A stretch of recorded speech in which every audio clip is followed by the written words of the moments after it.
Now, the session is being started. So, first of all, I invite all the dignitaries to please come on the dais. Professor Manideepa Sen ma'am, Dr. Prashant Kumar, Dr. R.L. Behra, and Dr. Rajan.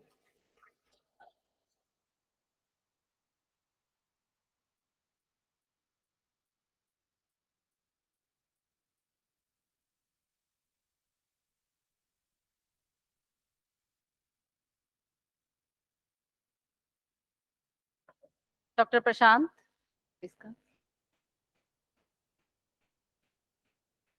We know that this session is being presided by Professor Manideepa ma'am. So, I would like to present a brief bio note of the chair. So, Professor Manideepa Sen is a professor at the Center of Philosophy at Jawaharlal Nehru University. She received a Commonwealth scholarship to pursue her PhD from the University of St Andrews, Scotland, UK. She has been a visiting scholar at the Center for Subjective Research, University of Copenhagen, Denmark. She also received a postdoctoral research fellowship from the Endeavour Research Fellowship Program of the Australian Government to pursue research at Monash University, Melbourne. Her areas of interest are the philosophy of language, philosophy of mind, philosophy of logic, epistemology, and problem of self-knowledge. A number of papers have been published in reputed international and national journals, and she has presented more than 2 dozen research papers at international and national conferences and seminars. So I request ma'am to please conduct the session, ma'am.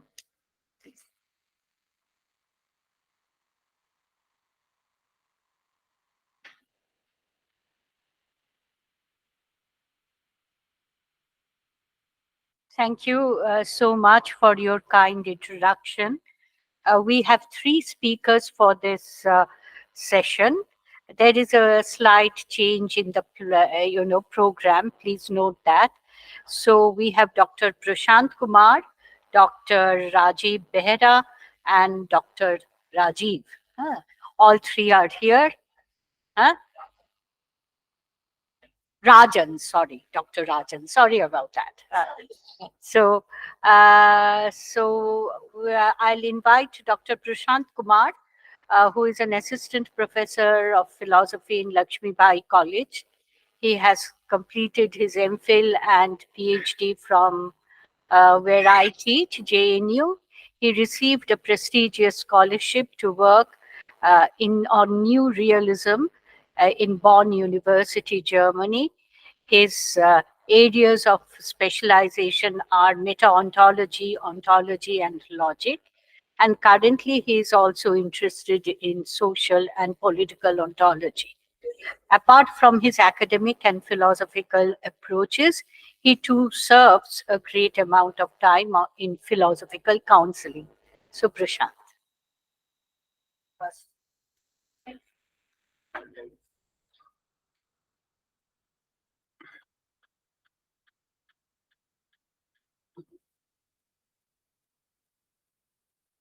Uh, Thank you so much, the chairperson, Dr. Sain, and other distinguished speakers, esteemed professors, and inquisitive audience.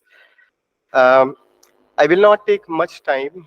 Uh, I just come to the topic that I am going to explain today, and the topic of the discussion is, would the things exist if the world does not? And if you just focus on this particular title, this appears as like in the next 20 minutes, if I somehow prove that, if I somehow come to the conclusion then the world does not exist, you all would vanish or you will all stop existing. So it's not like that. So we need to take a particular step that what we are going to do. So there are four things which are quite clear if you just look at the title. The first thing is that we are trying to make a necessary connection between the world and existence. And mind it, we are talking about the world rather than word or words or the other thing. And why we are saying that there is a necessary connection between the word and existence. Here we can take a very simple example. Suppose if I say that this pen exists, we can say that where does it exist? It means that we can say that it exists here in the conference room. And we can say that where does this conference room exist? And we can start saying that it's in BHU. Where does BHU exist? In India. Where does India exist? In world. And that's how the more we start asking this question universally, the answer that come to us is the world. It means that we are somehow trying to find a relationship between existence and the world. So that's the thing that we are assuming. And not only we are assuming here, we will also be tracing back to a particular history. I will not going back to the entire history, but some analytic thinkers. And I will be saying that how they are also assuming this notion of world, not only the notion of world, a kind of notion of the world, but also the ontological status of the world. And because they believe in something, they also follow up with certain epistemic and certain social and political thoughts with that understanding. So that's the first way you can understand from this particular title. The second is uh, the moment we say that, or the moment we answer, to be or to exist is to be in the world. And now here focus in is, I mean, I'm emphasizing on in, to be is to be in the world. It means that if we rephrase or if we rephrase the question, it somehow appears that we are not asking this question, what is existence? We are asking this question, where does something exist? And then we are trying to ask this question about the world. So it appears that the moment we focus on the title, the another thing that comes, that we are going to rephrase our question of existence in terms of where does something exist. So that's the second thing that you can understand. Then another thing that comes, and I'll be telling you why this point is also very significant, that the moment we repudiate the world, why all the other objects also stop existing, or somehow say that they are not real, or let's say that they are unreal, let's say that they are not present. And how can we say that? Think from this perspective. I'm not specialized in that philosophy, but think about when they say that Jagat Mithya. It means that all the other things that are coming in that domain does also not exist. Similarly, if we talk about Plato's the real world, the ideal world, in one sense, we are saying that this world is illusion, and with that thing, the other thing also comes. So it means that the moment we repudiate the notion of the world or the ontological status of the world, the other objects seems to not exist as well. So that's the third point. And that's why this question becomes very important, whether there is any significance, necessary relationship between the world and the existence. So these are the third point. The fourth point is when we start thinking the notion of existence from the perspective of meaning. And the first discussion in my understanding that I can think of is debate between Parmenides and Plato in Sophists, where they are talking about non-being rather than talking about being. And Parmenides' argument precisely comes to how can you talk about something which does not exist? And if something does not exist, in what ways you are going to talk about it? Suppose I say that X, let's say that X is the pen and is not exist. It means that not only I'm saying that it is and it is not. It means that being is non-being, or let's say that existence is not existence, which appears to be a contradiction. And that's how Parmenides says that if something of that sort we are going to talk about non-being or the non-existence, it is a contradiction. And so we should not talk about. It means that it allows everything to come in. So this also not only gives a hope, but also creates a challenge in order to understand this the whole debate. So I will not be dealing much here. So this particular paper is divided in the 5 sections. The first I will be just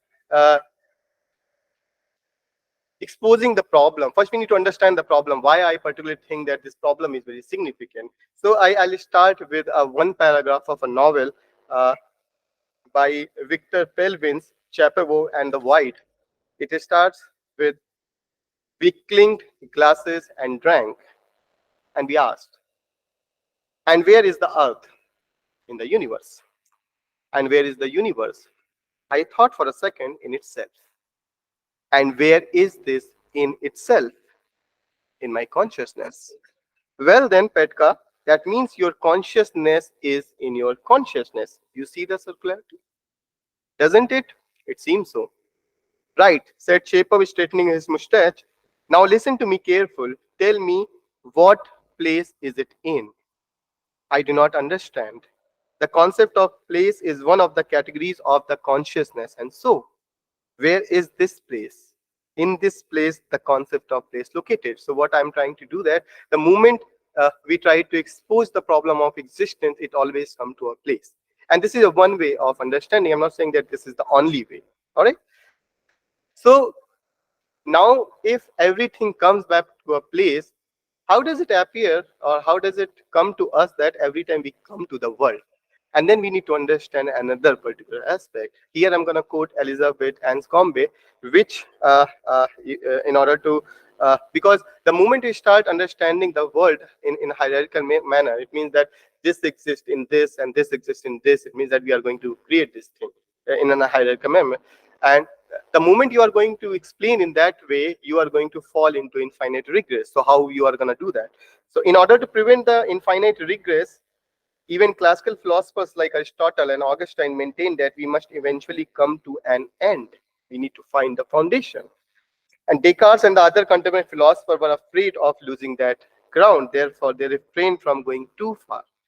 But here, the Anscombe's suggestion that comes in his book, in her book Intention, and she says that ancient, and I quote, ancient and medieval philosophers, or some of them at any rate, regarded it as evident that human beings must always act with some end in view, and even with some one end in view.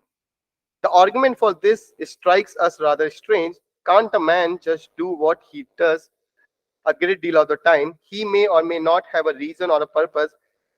It in turn just may happen to want what demand a reason or purpose for it. The old argument was designed to show that the claim could not go on forever. They pass us by because we are not inclined to think it must even begin, and it can surely stop where it stops. No need for it to stop at a purpose that looks intrinsically final, one and the same for all action. In fact, there appears to be an illicit transition in Aristotle from all chain must stop somewhere to there is somewhere that we need to stop. So there is this distinction that we are making, that instead of thinking that all chains must stop, rather than we need to think at least something that we need to stop. And that's how the idea of the world comes in. And every time we decide to think of any object's existence, it just stops there in the world. So uh, before we go on to understand what world is and to repudiate the notion and also the ontological status of the world, let's also understand the defense of the notion of the world. And two books were written in the same year, but they were not like directed to each other. One book, Why the World Does Exist by Jim Holt, same year, 2014. Why the World Does Not Exist by Marcus Gabriel, same year. And they were not like directly talking to. But in the book, Why Does the World Exist, Jim Holt, a physicist turns to philosopher, comes up with a very sophisticated argument in order to defend the world. And the argument goes like this. Suppose there was nothing. Then there will be no laws. For laws, after all, are something. And if there were no laws, then everything would be permitted because there is no law. If everything were permitted, then nothing would be forbidden. So if there was nothing, nothing would be forbidden. Thus, nothing is self-forbidden. It means that there must be something. And remember our first assumption, the necessary connection that we're making, for something to exist, must exist in the world. It means that prior to that, we assume that the world exists. So that's how we are making this assumption, that making the claim that the world exists. So the next section, I'll typically deal with that, how Quine assumes the notion of the world, and how in his paper on what there is something that we need to consider, we need to interpret in a various ways to understand what there means to us. So Quine's paper on what there is, where his formulation starts with It can be put, the question of ontology, it can be put in three Anglo-Saxon monosyllables. And what is there? And if we answer that question, we can simply say that everything. But it is no good answer, because if we say that everything exists, how we are going to talk about everything? And it is also tautological. It does not give any meaning, any sense to us. So how we are going to do that? So somehow we relive it, we relativize. How do we relativize? It's like, instead of asking this question on what there is, we ask what there is in, let's say that in the conference room. Like I said, a number of audience, number of people in the audience. And similarly, we can relativize. So here, the moment if we start us, we ask this question, and if we answer this particular question positively, there comes another question: how do we exist at all? Where do we exist at all? It means that the moment, the way Wine asks this particular question, and we start emphasizing on there comes to another question: how something is, how does something appear, or where does something appear? And more we go on in this particular debate, we will find that there has a very specific role in this particular formulation of the question. So, and how Quine further moves on with this particular question, we can come with like this: any common understanding of the question makes it naive and straightforward. However, if we take the reasoning to the extreme, responding to the question, what is in the library? So we are relativizing this thing. We respond to the question, there are books. However, what do we mean when we say that books exist? What makes us think that book exists? Now let us make a list of all the objects that say the material nature of the book. We come to particular objects and the universal properties, and that's how we see that in this article he goes on to the debate between the particulars and the other things, particulars and universal. So similarly, we can talk about the other objects. First, we talked about the material objects. We can talk about non-material objects. Then we can talk about non-existing, what we consider non-existent objects. Let's say that Winnie the Pooh, unicorns, robots, and the other thing that we generally consider did not exist. And every time we talk about it, we need to find a place in order to exist. So it appears that the use and the emphasis of there in this question sets the background through which one answers the question. The more you broaden the scope of there, the more general an answer you seem to give. You broaden the scope, the more general answer you are going to get. If the scope of there is all the existence object, people tend to answer everything. And also, there refers to many meaning. We can think of this particular object appear in space, time. Let's say that even some have thought about the mind. One can also think about the virtual reality, metaverse, multiverse, and the other ways one can think about it. So there are various ways of happening this thing. The another interpretation which I am focusing on is the word. The every time when we are thinking about there, we are also thinking about this big all-encompassing space which we are calling the world. So even if we are thinking where does this metaverse exist, we will say that in the world. Where does this virtual reality exist? We are going to say that in this world. So not only in this way, Quine is assuming that there is world, but also he is assuming that it exists. Why? Because even in answer to be is to be the value of a bound variable, there should be a value of boundary variable that must appear where in the world. So in this way, if we say, and you will also see that he also changes his question from what there is to what there is to relative to a particular theory, and he says that a theory will determine the nature of the world, provided it is assuming that there is a world. So that's how he assumes this particular understanding of the world and also the ontological status of the world. So there are two different understanding of the world that we are going to deal with, mostly from the perspective of Kant, and then there will be a perspective of Gabriel's on Kant, and then the Wittgensteinian perspective. So let me explain the first Wittgensteinian perspective. Um, so if you remember the Tractatus, that starts with the world is that is all is the case. It means that from the, so it means that it starts with the world, and then what is the world? It's the world is the totality of the facts. So you need to understand that word first, assumption, and then how do you explain the world? With the totality of the facts. So now because we have a less time, so let me wrap it up. So Now think about it. And now I'm also providing the criticism about it so you can understand that how the world does not exist. Suppose the world is the totality of facts. It means that if, in order to explain the world, I need to say that this is the totality of the world. So right now, if I need to explain that this is the world, it means that this is the totality of the facts. All right. The moment I said that this is the world and I said that the totality of the facts, it means that I have just added one extra facts. It means that in order to explain the world, now I need to include that extra fact. And the moment I have added extra fact, I have just created another fact. It means that the moment I'm going to explain that this is the world, it means that I'm going to add another fact. And this will go on and go on. And then we will fall in the infinite regress. And that the world cannot exist. Similarly, if we understand it from the perspective of Kant, Kant explains that in order to understand the world, or the existence also, he explains it in terms of field of possible experiences. So if something comes up or something appears in the possible experiences, then you can say that this is the world.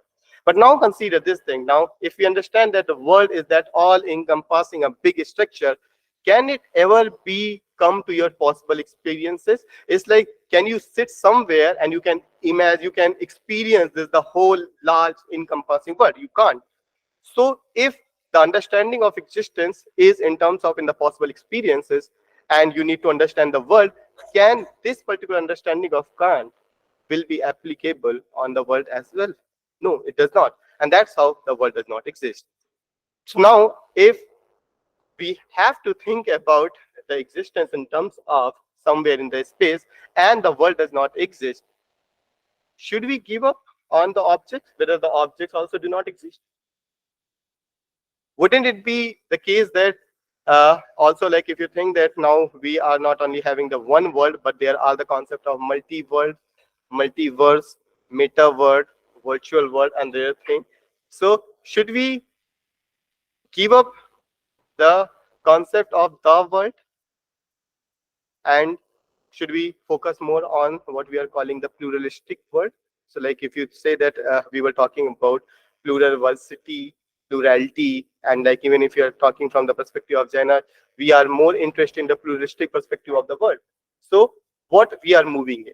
So if our idea of existence and the question of existence is in terms of where, how we can resolve this particular issue. If the world does not exist, should we give up all the objects? So all right, so here, okay, so now you understand that if the world does not exist, it means that we need to find another place. And here comes, here Marcus Gabriel comes so very handy, because he has this concept of field of sense. Here, I'll just give a briefly, I will explain this briefly. So here he is taking this particular concept of sense from Frege, and he is understanding field in a very open space. Field is not an epistemic entity, and field is also not, let's say that any category of understanding. Rather, field is ontologically thing. For something to appear, it needs to be in the field. So let's say that, suppose if I ask you that Tokyo, so what will be the first thing that comes in your mind? Obviously, the capital of Japan. But if someone has watched Money Heist, because recently, I mean, in the beginning, I think the Professor Bhaskar sir has mentioned this Money Heist. So if you know Money Heist, that's also another thing that comes in your mind. So it means that the field can be different. And if we are thinking of Tokyo, Tokyo can also appear in the field of the Money Heist. It means that its existence does not depend on the world, but it depends on the field that we are talking about it. So field of sense is a bit complicated concept, and if I would have more time, I would have explained it more. So what it suggests, what Gabriel's suggestion comes, that it does not really mean that if you do not have a space which we are calling the world, it does not mean that the other things stop existing. Precisely then everything start existing, because now your existence is not entitled to the world, which is typically space and time. And why space and time does not work? So think in this way. Suppose for this object to exist, it needs to be space and time. It means that our existence is tied with space and time. So how can space and time exist? It means that it needs to exist in space and time, which is again the circularity. It means that the space and time does not exist. Yeah. So all right. So this is how you can think of it. It appears that even if the world does not exist, there is a ample of a space where you can think of other spaces where object can appear, and precisely this makes many other things to exist. Thank you so much.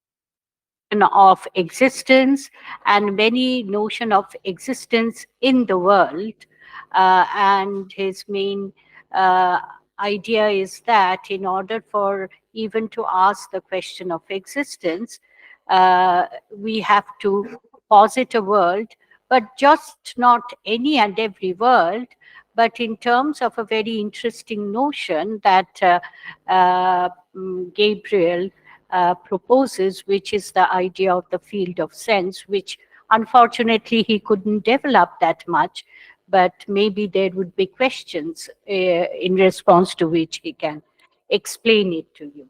So I open it for discussion.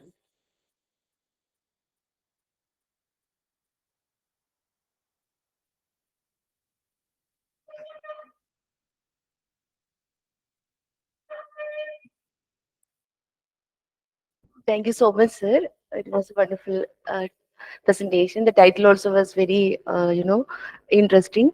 I just want to ask if you are considering world is existing, then whether it is subjectively for you all only, otherwise it is common to all.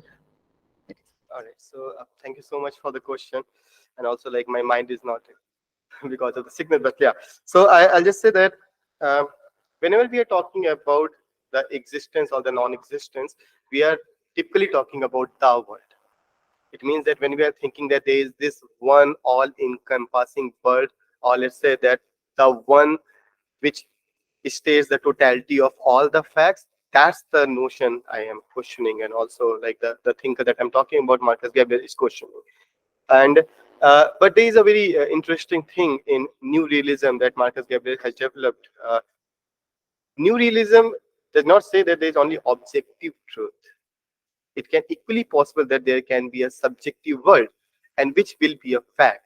It's not just that the objective fact. It's not like that the pen is green and this is the fact.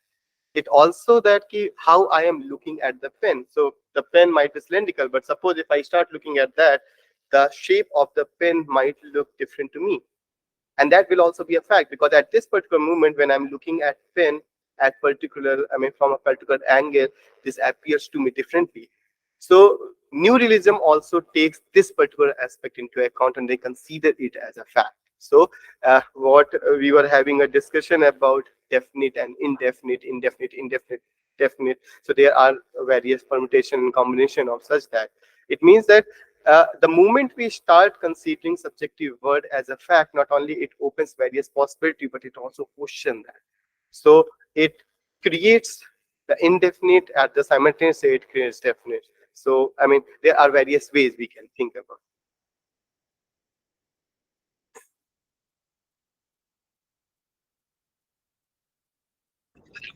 See, as the your topic is would things exist if world does not? So with one of the fact that many galaxies are existing. So who bothers? So many Andromeda galaxy is there, and many other galaxies are still existing. So I want to ask, if world will not be there, who is going to bother about things are existing or not?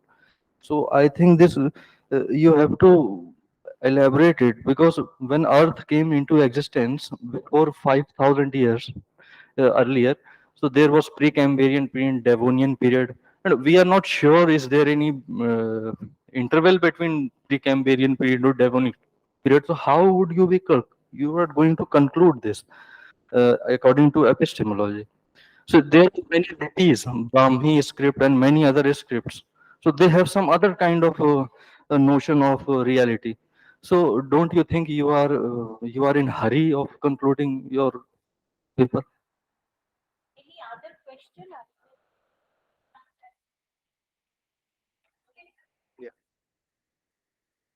Sir, even with the assertion of this new realism, don't you think the question or the assertion remains circular and contingent as it was earlier? Because it is still interdependent and the argument is still circular in nature. So, like when we will be explaining the notion of existence in terms of field of sense, that's the tricky point here. Field of sense are not in a hierarchical manner. Rather, they are like complex ways. They are pluralistic in nature. So one field of sense can appear in another field of sense, and then the other. So instead of conceding it hierarchical in the nature, which we were conceding in this, the notion of the world, we are not conceding here in the field of sense. So it will not be circular. Just a small query. Uh, the kind of questions that you're asking, how would you respond to a very old kind of defense of common sense by Moore, where he gave initially a set of 8 tenses and then subsequently that we do believe these things, and being existence as it were, and that those things follow from that. We know them and we know them to be true, and we know what it means, though we may not necessarily be able to give an analysis. So, in all these the discussions that you have right now, how would you respond to that common sense understanding that actually what we mean by things to exist in the common sense framework means exactly what we mean in the ordinary sense. And there is no special further problem to be explored through these newfound discussions on field of sense or whatever, because again, these things run the risk of the kind of thing which were being attempted by the phenomenalistic kind of analysis through predictive sense contact, stimuli, etc., which was in fact really very problematic. So, yeah. So I'll respond to your question. I think that there's a one question that I think that bothers me a lot. If something of that which is non-existence, can it affect to something exist? And I think that most of the time we believe that there are certain things which does not exist in our belief system. Let's say that ghost. Let's say that even there will be many who do not believe Lord Ram, and there will be many who do not believe unicorn. But like if we think about the life of a child, a life of a believer in God, Lord Rama, and life of the other thing that we consider non-existence, if we consider that those objects does not exist, how they have a huge impact on their life? And this particular question bugs me a lot. It means that there is something inherently wrong with the notion of existence. So it may appear that in our common sense that we generally believe that a particular object exists or do not exist, but because it has a huge impact on that thing, that forces me to ask this particular question of the existence, whether we should broaden up the question of existence or not. So that's how I look up this particular question, and that's how I start engaging with this particular question. So, I mean, that's how I see this significant. Yeah, so there is a distinction between universe and the world. And when we talk about the universe, we talk about only the physical objects. But the world is more beyond that, the physical objects. And really, we do not care about, or even like there is a joke says that whether we consider Pluto as a planet or not, Pluto do not care about us. Similarly, we do not care about this. But when it comes to the world, we care about the world because we live in the world. We don't. I mean, in that sense, because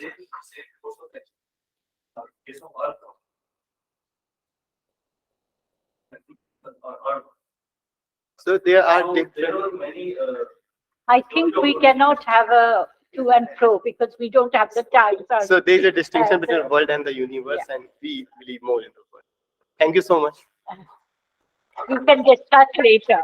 Okay. Thank you, Pritham. Ma'am, mic is here.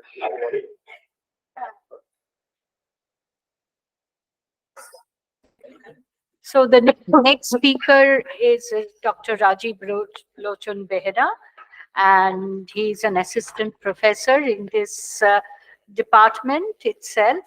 Previously, he was working as a faculty in the PG department of philosophy at Utkal University.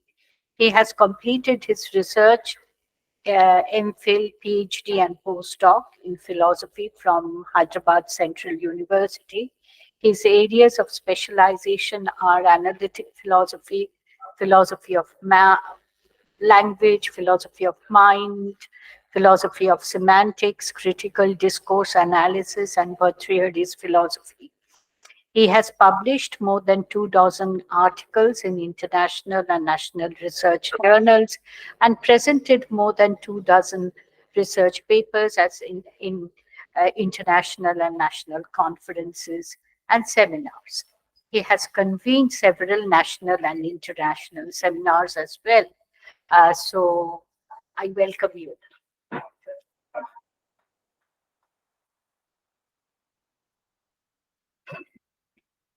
Thank you so much, Honorable Chairperson of this session, and respected all the professors and my dear friends.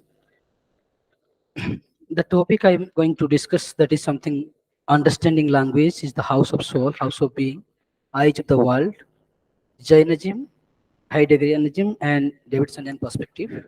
It is an attempt to introduce this paper. I take the help of some interrogative sentences like how and why we express that language is a house of soul, house of being, and the eyes of the world. These are considered as the central contention of this paper and elementary philosophical problems of semantics. So, in order to solve these problems, the author proposes ethico-onto-epistosemantical appraisal. Yes, according to Jainism or Jaina's philosophy of language, language is the means of self-expression. Self-expression is the house of soul. Martin Heidegger argues that language is the house of being. House of being dwells in the language.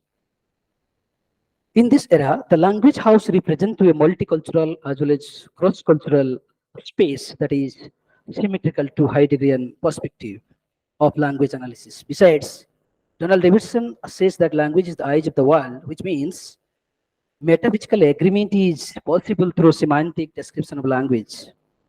In mounting problems about our rules, descriptions, and explainers, philosophers usually crafts a triangle in which lines tie language, mind, and world. These three lines represent relations that are means to understanding our place in reality. These relations in one or another way constitute the semantics and polysemantics of language. Now, background of the study, the problem concerning language mind relationship, language world relationship, language being relationships are considered as the problem of understanding of linguistic descriptions of philosophical conceptions as well as the problems of methods and manifestation and maximization of the quality of semantics and its richness. With regard to language mind relationship, human mind will be obliged to maintain a level for the further development of civilization necessitate for creation of new words as well as the obligation of new meanings on old words. In more meanings of words contents, the more sundry sides of the mental and social activities. For the richness of semantics with quality of a word or sentences, the enrichment of the semantic structure of the word or sentences outlines the amount of semantics results, not the semantics of word or sentences, but the word specific sound image material cell moving to new concepts. The argument made by the philosophers of language and mind that meaning of a word or sentences explains in the form of phenomena like migration of meaning, transitive meaning, normative nature of the meaning, etc. Moreover, understanding language is an intensely mental activity in which mind invests meaning in language. With regard to meaning and understanding, semantics is given to the language that constitutes the ability to understand it. In case language thought relationship, John Locke and Frege argues that understanding is a matter of source associating the correct idea or concept with regard to words or sentences. According to Donald Davidson and Michael Dormant, understanding with knowing the requirement for accurate or apt use of words or sentences. According to H.P. Grice, understanding in one's ability to discern the communicative goals of speaker and writers. In addition, in the case of communication and intention, conventionality of language and social nature of language, Grice argues that speaker must focus on linguistic meaning in terms of the goals and practices of speakers, and in terms of relation among communities of speakers.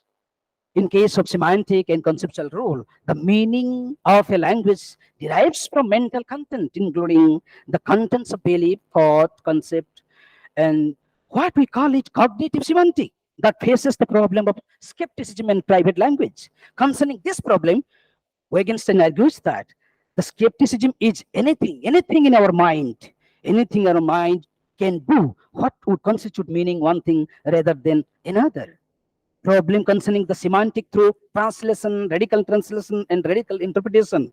W. Quine, Davidson, Dennett, and David Kellogg Lewis argues that meaning is whatever that captures in translation by any real facts, concludes that meaning is highly indeterminate.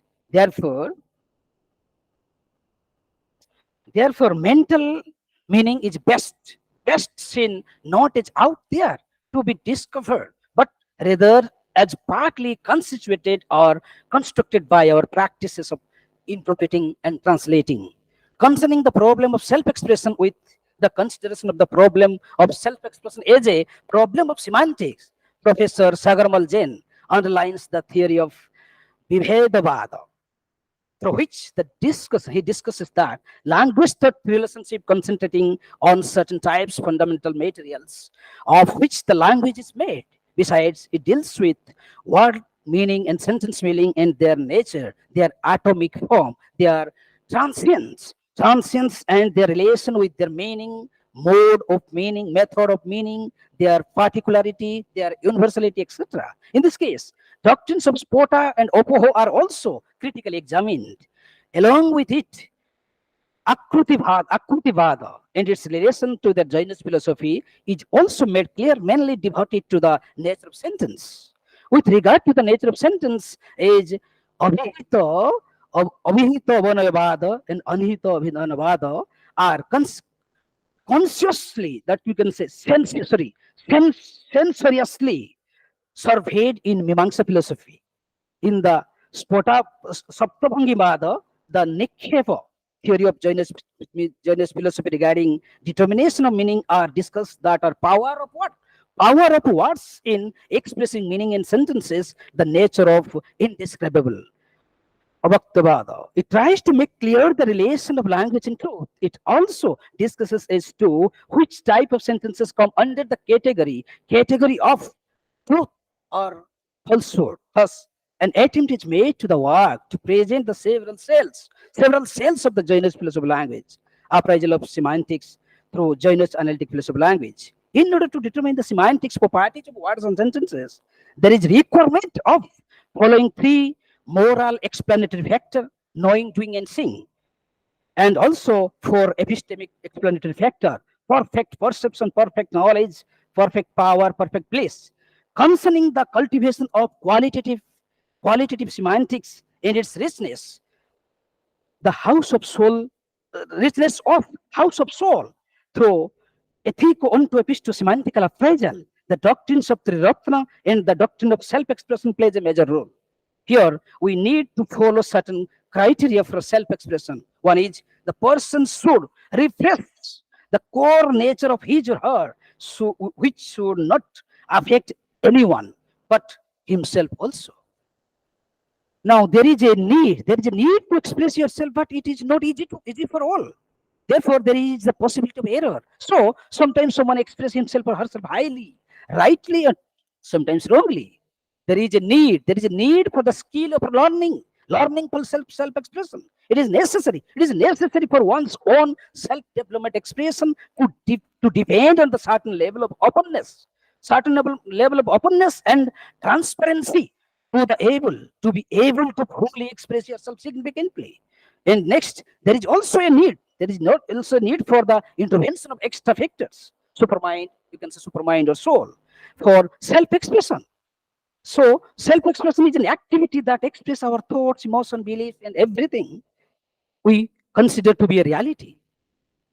Now, in Jainism, we we have followed two philosophical views, like one is substantive view, another one is attributive view.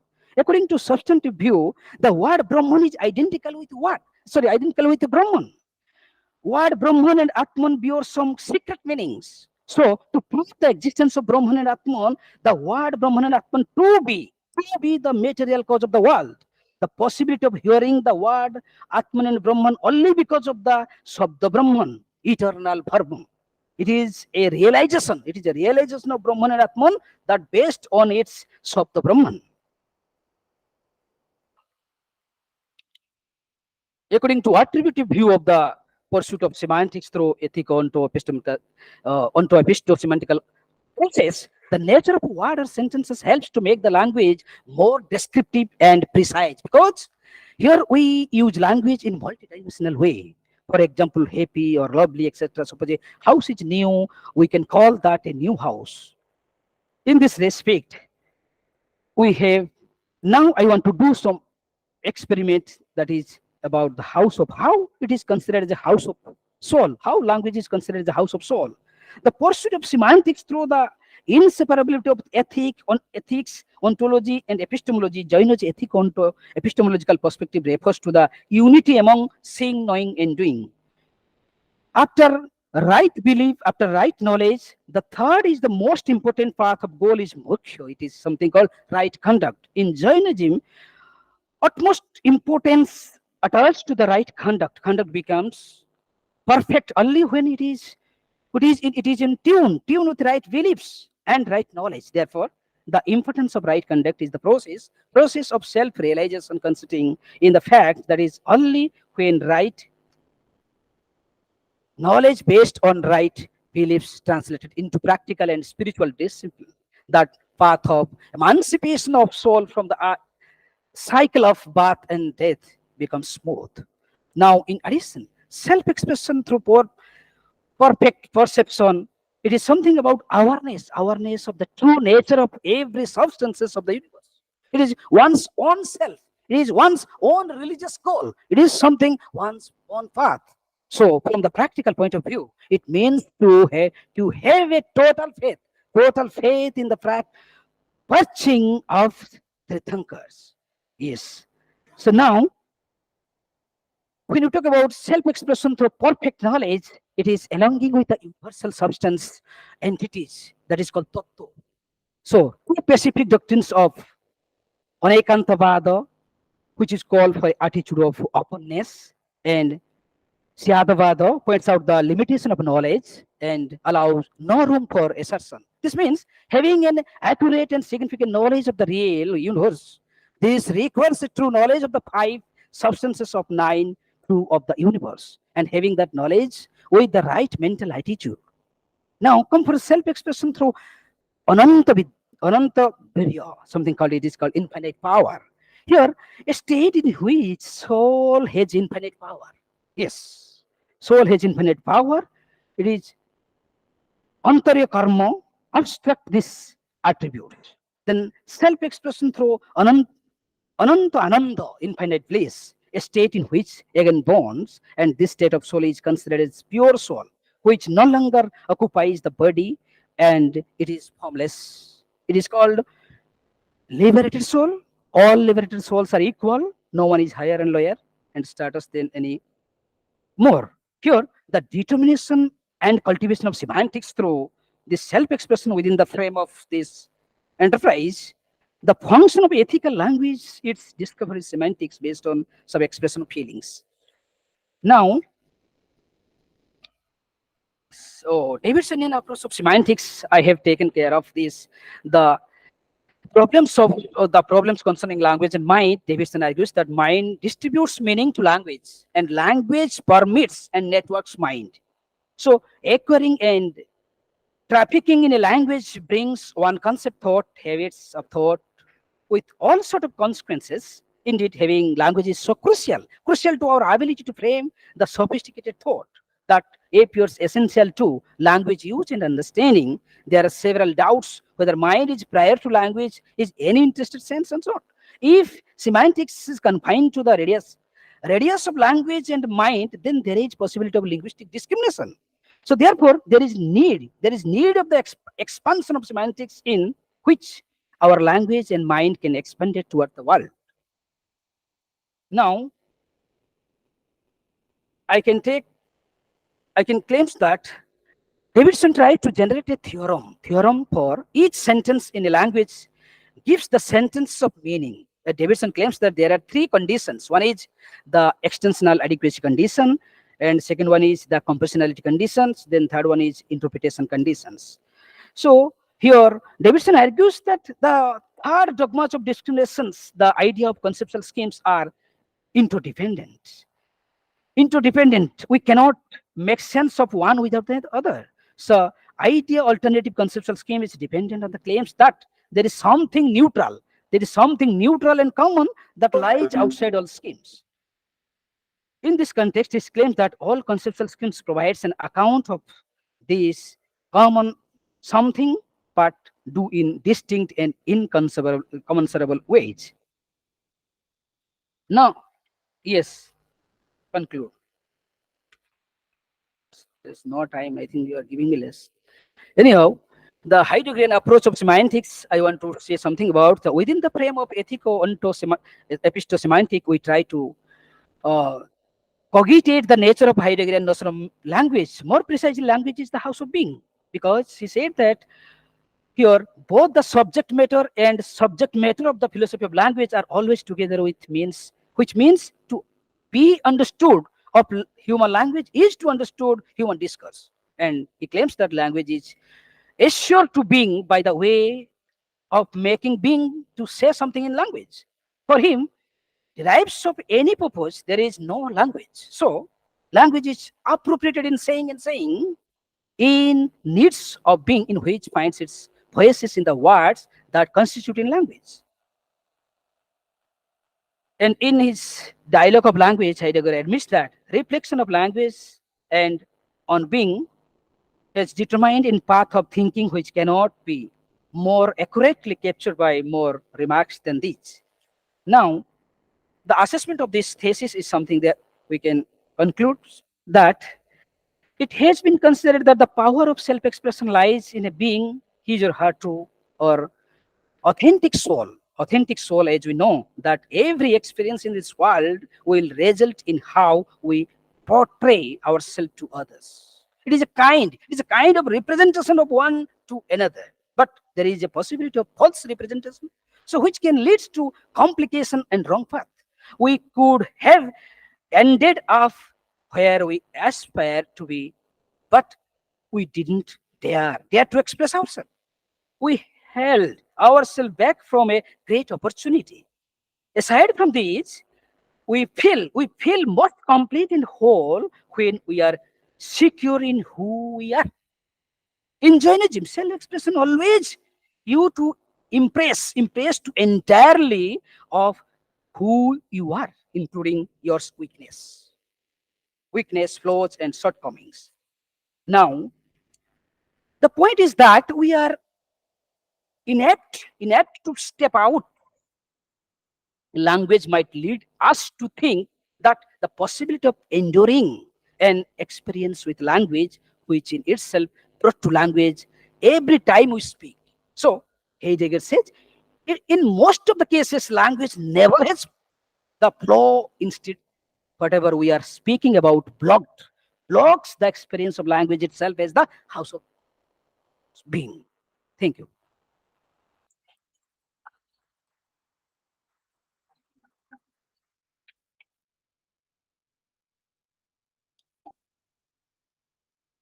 I'm really extremely sorry to cut short all the speakers. It's not my intention, but your program is too tight. It's the organizer's fault, not mine. Please. I would rather listen to you the whole day than cut you short, but that's my job here. Sorry to say that. So, Dr. Behera has, tried to bring together uh, three philosophical traditions, that is Heidegger, Jainism, and Davidson, his reflections on language and what role does language play in our understanding, in our formulation of the being and the soul. And therefore, the paper is open for discussion. Questions? Questions? Yes.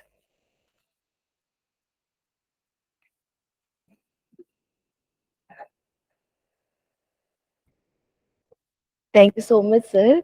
Very vibrant presentation and very comprehensive paper. I want a little more clarity on the particular term you have used in the paper, ethico-ondo epistemic semantics. Huh? Yes, it is. So even you have just juxtaposed the three major philosophical group. Then is that common to these three, or otherwise it is the only the position of Jaina language? I want to know that. Not necessarily it is confined to Jainism, rather it is extended towards others. The point here is the method I have used here, ethico onto epistosemantic. It is a method, it's a process of language analysis which is taken care by semantics, you can say semantic compass, that how you are moving. It is not like 20-degree, 30-degree, 40-degree, 180-degree, or it must be taken care by the full of that 360-degree. So in that respect, you cannot avoid any part and parcel of your intent, is a part of your thought. You must have to share with others. It is going either directly or indirectly. That is depends on others also. Then you can find there is a problems of others' mind if he is not capable to capture you.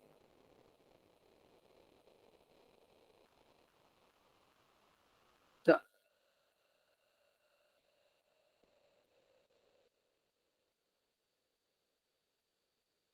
No, then maybe thank you, thank Dr. you. Behra. We will move to the next speaker.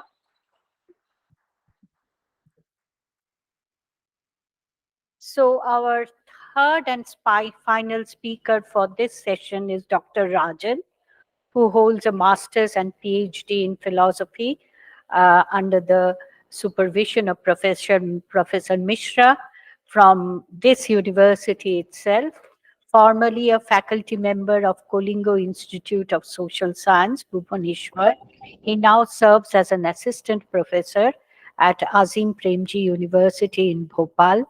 Passionate about comparative and practical philosophy, normative ethics, and contemporary Indian philosophy, his ongoing research is reflected in publications across various esteemed national and international journals, such as the ones from IIAs, Summerhill, JICPR, Journal of Dharma Studies, philosophical papers, among others. So, Dr. Rajan, 20 minutes. Thank you. I think that time is very much sufficient for me. Very good afternoon to all. The very title of my thesis suggests that it is basically a question. And I think I would start with, Soren Kierkegaard, who said that there are two sort of questions that we can ask.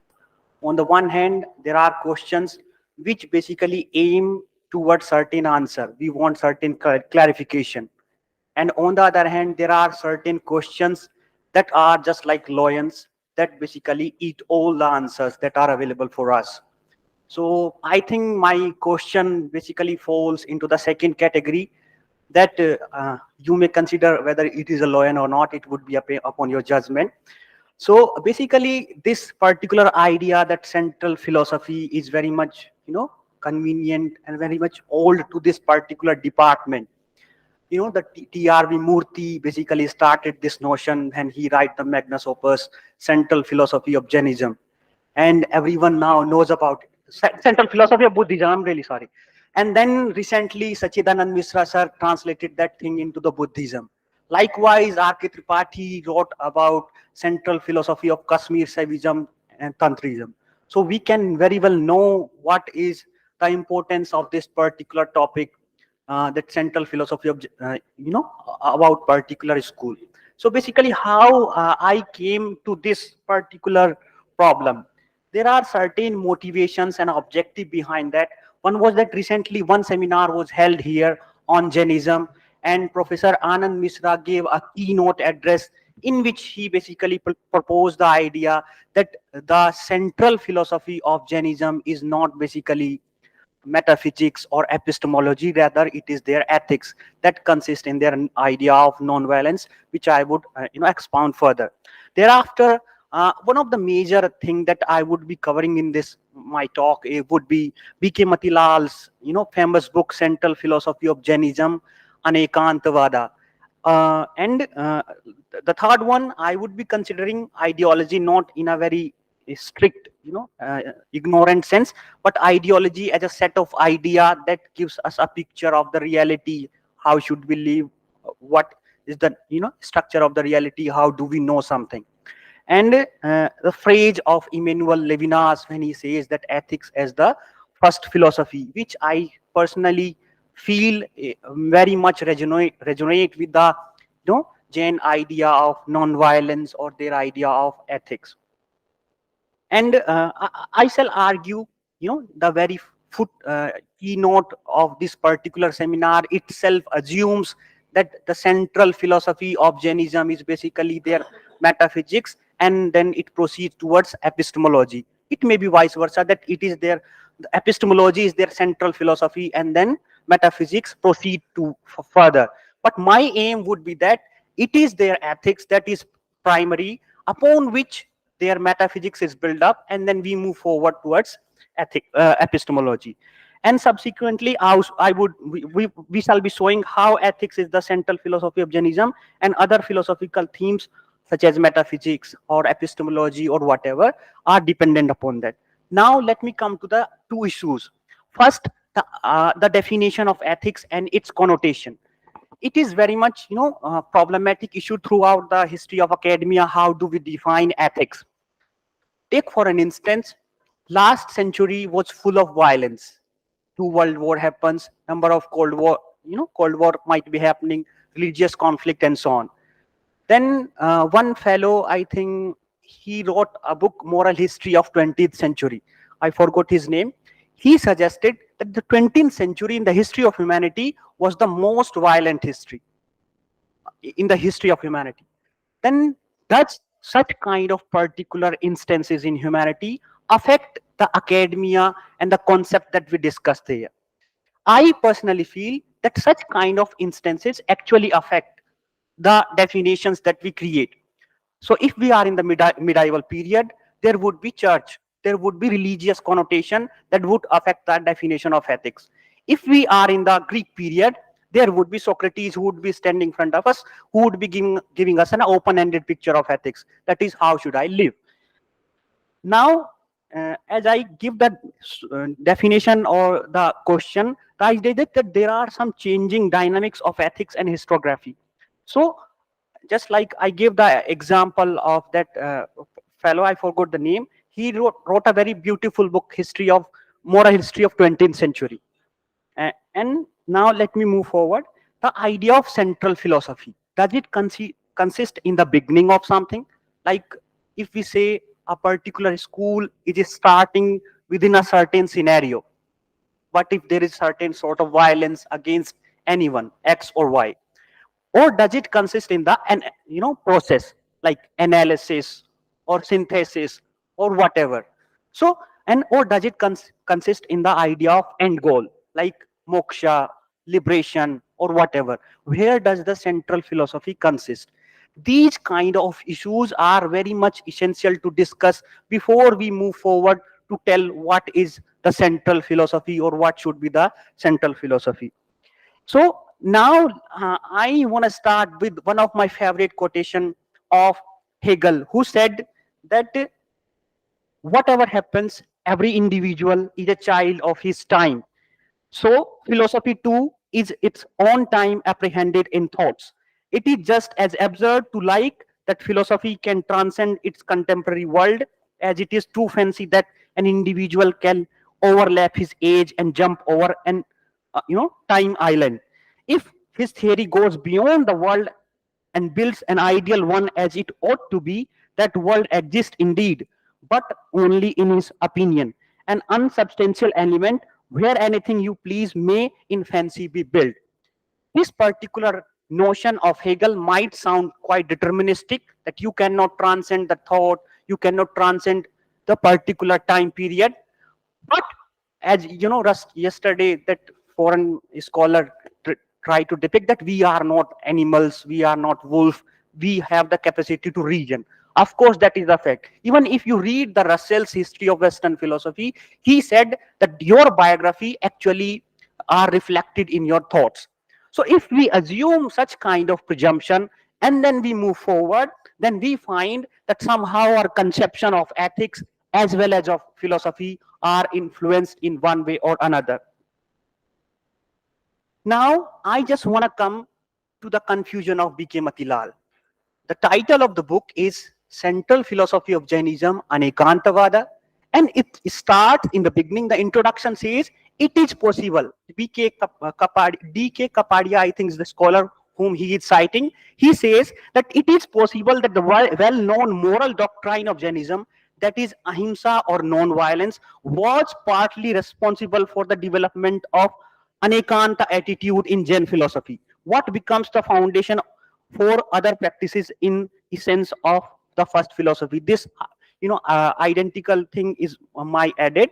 Mahavira carried this concept of non-violence from the domain of practical behavior to the domain of intellectual and philosophic discussion.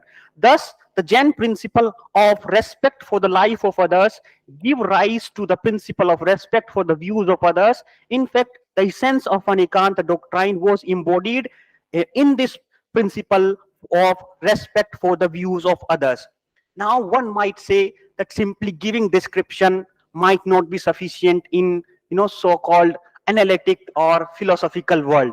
You have to have certain arguments for that. I know I am lacking those, but there are some continental thinkers. There are so many narratives that can help us. Just think for a moment. This particular department is, apart from philosophy, is also resonate with the religion. So it is also a department of philosophy and religion. In this regard, to support our argument, we may take the helps of religious narratives that can actually help us to know how ethics can be the foundational philosophy for our discourses. Now let me cite one of the foundational quote from Acharanga Sutra, a very well-known Jaina Sutra, which says, all breathing, existing, living, sentient creatures should not be killed, nor treated with violence, nor abused, nor tormented, nor driven away. This is the pure, unchangeable, eternal, proclaimed by the intelligent and brave one, Mahavira, who understand the world. Now, if you look at this particular definition, who is a Jaina and what would be the central idea of Jainism? Like what can be called the central philosophy of Jainism? I think following B.K. Matilal's recent quotation, which I caught, and this one, I think it would be the idea of non-violence, which should be put into the central. That can, may help us to move forward. Now, let me just supplement my thesis with a very famous continental thinker, Emmanuel Levinas. He says, take for an instance his idea of the face. He says, the face or thou shall not killed are synonymous, is the first expression on the face. The look is always perception, awareness. In the face, there is something very exposed, threatened, as if inviting us to act of violence. At the same, the face is what forbids us to kill. It precedes language. We think that first we need to have perspective. First we need to have linguistic expression. Only then we can proceed further. But when we look into the idea of Emmanuel Levinas, he says that the idea of ethics, to be very conscious, when Emmanuel Levinas is saying ethics as first philosophy, he is not giving us any sort of prescriptions, what to do, what not to do. He is saying what is basically the idea of being in the world, or what does it mean to be a human being. It proceeds, before the idea of even ontology or metaphysics or whatever. This is the idea. If you are very much interested in this particular thesis, then just try to analyze his idea of the face. He further investigates that there is a straightness in the straightness of the face, its directness, its defenselessness. The skin of the face is at its most naked and defenselessness. The most naked, even though this nudity is decent. The most defenseless too. The face carries within it a certain poverty. The proof of that is that we try to mask this poverty by assuming poses and attitude and perspectives like metaphysics or epistemology and so on. This face is exposed, vulnerable, as if inviting a moral dilemma in front of us. Whether to pose questions, whether to move forward, how do we know something? But when we look, put up the scenario of wars, very simply, if I ask you, when we talk about the non-violence, how many philosophy and how many thinkers comes to our mind? Very few. Emmanuel Levinas, Mahatma Gandhi, and of course the Jainism. Then such kind of scenarios comes in front of us. What is the reason behind that? There is a certain structure that is guiding our behavior. So with this particular discussion note, I just want to move forward, and I want to come to the notion, how can we better understand the idea of Jain ethics? So there are certain narratives that would help us to understand the Jain ethics. There would be innumerable number of instances, stories that will tell us what is the importance of non-violence in Jainism. Even if anyone would be a good history student of philosophy and look into the idea how Jainism and Buddhism came into existence, people generally think that they came into existence, there was certain kind of non-violence happening against certain background, that we should kill the animal or for the certain kind of results. So based on such kind of thing, we can move forward. Just like there are certain Jain narratives that I take into account about great people, including the 24 Jain Tirthankars. You would find innumerable number of examples and instances who would be claiming that the central idea of their worldview consists in their idea of non-violence. And then the Jain text. If you would look at the Jain text, Acharanga Sutra, there is a bhashya written upon that Jain Acharanga Sutra bhashya. I forgot the name of the person who has written the bhashya. He is decoding Acharanga Sutra and saying the central spirit of Acharanga Sutra consists that it is written in harmony of the unity of the human being or living creatures. For the love of living creatures, that Acharanga Sutra is written for the love of the living creatures. So in that sense, if we the central decoding of a particular important text of particular religion and as well as philosophy is happening, then we can come to the point that there is of course an idea of non-violence that is central to their thesis. Furthermore, however, these guiding narratives are balanced with many other stories of second type describing the harmful karmic consequence. Now this idea is very much problematic. Yeah, I'm coming. Yeah, sure. Just look at this particular picture which has been, or symbol of Jainism, which has been accepted now by all Jainists. If you decode this particular picture of Jainas, you would find that it is a perfect embodiment of their idea of non-violence. Anekantavada or Shadavada or Saptabhangai would come later, but primarily the idea of non-violence would be the central. You may, if any person who decipher the pictures or the simple symbols, they would get to the idea how their idea of non-violence is particularly central to their worldview. Now, I just want to come to the end. The idea is that when we talk of Jain ethics, there are two worldviews. On the one hand, we think that how Jain ethics is possible. They are just talking about that if you want moksha, if you want liberation, then that is why you have to pursue the ethics. And I think this particular picture is very much dominated in whole contemporary Indian thinkers. B.K. Matilal, Rajendra Prasad, N.K. Devraj, P.T. Raju, and a number of thinkers would be in this regard, who says that Indian philosophy does not have ethics at all. That is basically pursued for the sake of soteriology or moksha or whatever. But now we need to move forward and need to look what is the secular ethics of Jainism. I want to talk about that thing, and my fellow friends have been working on that. Divakar Moria and number of people, they are not basically focusing on Jain ethics for the sake of moksha. They are looking how it can be helpful for our environment, how it can be helpful for the peace building, how it can be helpful for the unity of the humanity. When the world is facing so many wars or so many conflicts, how can they resolve this with this particular philosophy? I want to focus on this thing, and with this structure and with this discussion, I want to come with an open-ended question: that do you still think that the central philosophy of Jainism consists in their ethics or in their metaphysics? Thank you.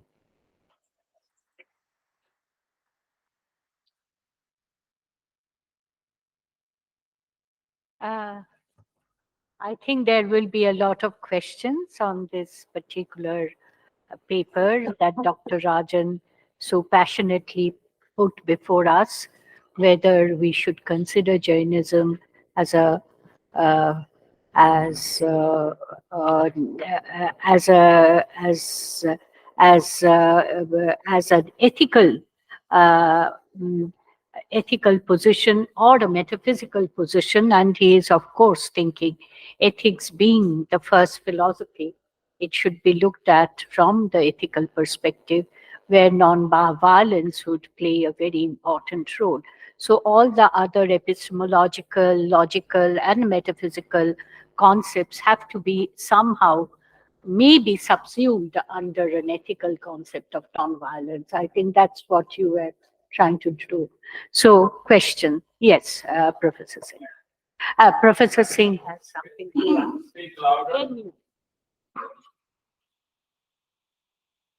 Without being violent. I I wonder the symbol you said that that represent the ethical. Ahimsa does not, in my opinion, I have asked this question to my good friends in Jainism. How many days would they last in any other country other than in India? So you have to understand that their existence is based on their surrounding. They can talk whatever they want to talk. They can call it ethical or whatever. The ahimsa has been there many places. But more important thing is ahimsa does not mean non-violence. It means non-violation. Means the dharma cannot be violated, for example. So within that, when there is a group of people, let's say Hindus or Sikhs and other Buddhists, Muslims, Christians, they can protect them. They can be very holier than thou. But if they had to run their own country with this ethics, would they be able to do it? Lovely. And this is a basic, fundamental challenge with which all Jain thinkers faces in one way or another. The idea is simple, that we need to distinguish between killing and non-violence. When Jainas are talking about non-violence, they are taking into account that thou shall not kill. You shall not kill. Of course, you have to survive in this world. You need food, you need water, you need shelter to some extent. But does that involve killing? Are you intentionally involved in that? We may, we may interpret the Jain ethics with a little relaxation, and we can come to the idea that you shall not involve into the idea of killing. And I think that we do not need to define what does it mean to kill something or someone. When we kill, there is an intentional involvement in that, with the help of pleasure or with the help of with an intent of pleasure or with an intent of passion. Even I was looking into the definition of violence in Jainism, and what I interestingly found is that the definition of violence has been described in a manner that you shall not kill any living creature out of passion. So does your passion, does your interest, does your desire, involved into the particular act of violence, or are you are just helpless and selfless into that? So of course this is a particular dilemma in front of all the pacifists, or the categorically pacifist thinkers. And I think the Gen scholars, the great scholars with whom you might be having discussion in America, might help you in better compare than me, because I am much more concerned about peace. I'm much more concerned about the idea what should be the first philosophy, because sometime out of passion, sometime out of fashion, or with the motivation of fashion, we are so much driven into metaphysics, so we are so much driven into epistemology, that we forget the other domain of philosophy. Just recently Professor Pradhan cited me a story. The story is like that. Yeah. Yeah, I had a question here. Okay. Oh my God. Yeah. Thank you, Dr. Rajan. Your topic is central philosophy of Jainism, ethics or metaphysics. You raised a question mark. Since you are understanding that ethics should be the base, or metaphysics should be central philosophy of Jainism. So there is confusion between both. I think you have not cleared. After all, you cleared that ethics must be given priority than the metaphysics. But you might have gone to the Sutra, Tattvartha Sutra, Samyak Darshan Gyan Charitran Moksha Marga. This is the basic sutra. You have also quoted in your paper, but wrongly quoted, that there is you have written three jewels, three gems of the Jain philosophy are right knowledge, first of all, right faith, then right knowledge, then right conduct, that is ethics. Without ethics, knowledge and faith both are meaningless. And without right knowledge and faith, the ethics is meaningless. But in this way, you can't separate these three gems from each other. So this is my submission. Yeah, thank you so much, sir. It is a wonderful. Yeah, sure. I Yeah, accept can I it as just- it is. Yeah. Yeah. Okay, I'm just asking before Rakesh da. Okay. Now you see, this is a very, very deeply problematic position that you have taken by saying that ethics has to be privileged over epistemology and metaphysics.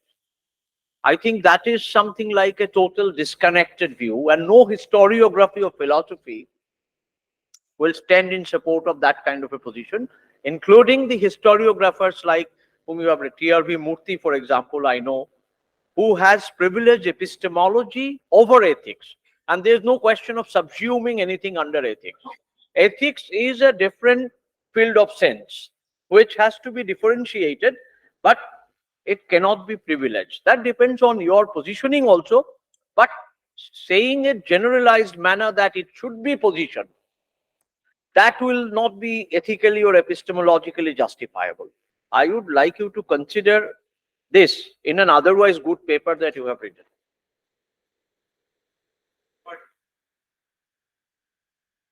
So, sir, in response to your question whether ethics is the central philosophy of Jainism, what my observation is that ethics might be the central tenet of Jainism as a religion, keeping in mind the cultural context in which Jainism as a religion developed. But when we are concerned with philosophy, I'm not convinced with the idea of ethics being. It already is a second, or some people say it is the third order inquiry. So epistemology, for catechism's sake, should be the central philosophy of Jainism. But in religious context, I agree with your point that ethics can be the central philosophy.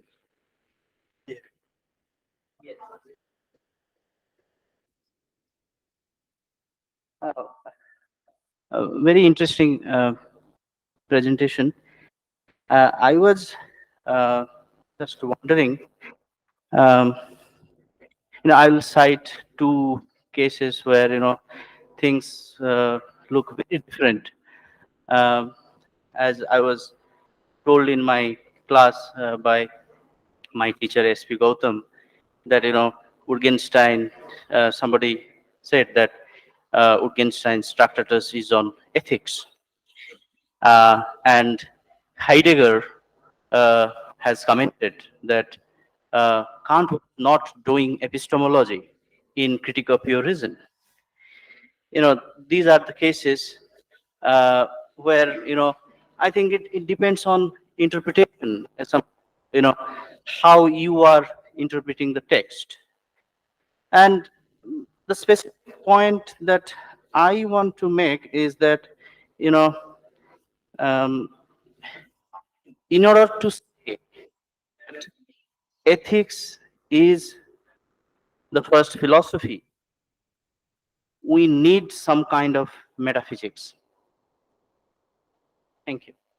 Professor Chandra wanted to say something. Thank you for a very, very passionate thing. I think you were trying to say many things. One was the centrality of ethics in uh, Jainism. The other was the centrality of non-violence in Jain ethics. But besides that, you were making certain other points which actually also make me worry a little. One was that as you began, you spoke about the historical, cultural, social context, explaining moments of philosophical priority. And then you were saying that, at some time you'd have a Gandhi in the forefront and sometimes you'd have a Socrates in the forefront. This is a very popular kind of a view of trying to explain philosophy as a product of society. But I was wondering that since you are working on the Indian classical systems, 6 or 9 systems at the same time with violently opposed views exist at the same time. So a social, cultural, political explanation of this kind of theorization does not explain that. So I think you should take that seriously. Number 2 is that, as I mentioned in the beginning itself, the question of ethics and rhetorics both being taken together in this as a part of the social existence of the human being and then being explained in terms of metaphysics. It's an old kind of framework in which Aristotle functions. And in much the same way, it can be found elsewhere. So I think you need to respond to that. And thirdly, one of the things that I thought you took as one of your problems was that people like Mackenzie and people like certain other people would say that no, there is no ethics in Indian philosophy. But on the other hand, on that point, I think you should take both the views together. There are some people who have criticized that there's too much of ethics and soteriology and no quest for knowledge sake, and therefore Indian philosophy is not philosophy. While on the other hand, there are those who say that there is only metaphysics and epistemology, and for ethics, you need to go to the epics. And both of them are completely unfounded, and you'll have to look at that. But I think what you are trying to work out is the kind of thing which I think Prasad was trying to work out when the centrality of ethics in Buddhism. So also you can only work out the centrality of ethics in Jainism and then connect the two together. And as I think rightly put, if you put the Triratna Siddhant, you see them as equiprior. Yeah, I think I would just respond with one story which Professor Pradhan just told me, and one response would be that, let me start just complete with the story. The story is that that Emmanuel Levinas was in the concentration camp, and his family and his friends were killed there brutally. Everyone knows about that. And there was one dog that was licking his feet and his hand, and with that particular incident, the quotation comes that in the concentration camp there was only a dog who was Kantian, who considered that treat others as an end in themselves, not as a mean. Other human beings who had perspective, so-called analytic, metaphysical or epistemological worldview, did not come to help him or did not understand the pain of humanity. Heidegger was standing, everyone knows, with Nazis and so on. So in that sense, that why we need to consider that ethics in not in a prohibited sense, what to do, what not to do. I'm not talking about that. I'm saying the idea of non-violence or the idea of humanity or the idea of ethics in a different sense, not in a sense in which we understand thou shalt not kill, ye mat karo, wo mat karo. I'm not talking about that. I'm talking about the idea of something which is prerequisite to do anything, whether you want to do metaphysics or you want to do epistemology. This is the thing that I wanted to say. And I think with this, all the generous comments that came to me are very much enlightening. I would listen them again on the YouTube lectures and I would work upon them. Thank you. Thank you, all the three speakers. Uh, and so we come to the close of this session. Thank you to the participants as well as to the speakers for their wonderful presentation.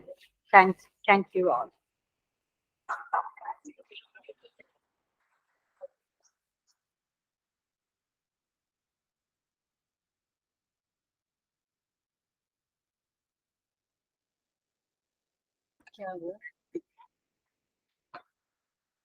If you have paper.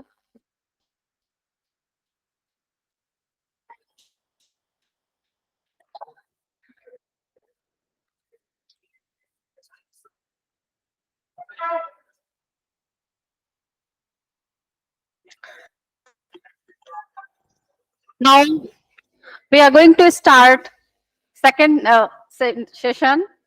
So first of all, I request to the dignitaries to please come on the dais. Professor Nirmalya Chakrabarti, sir. Professor Manideepa Sen ma'am. And Professor Rakesh Chandra, sir.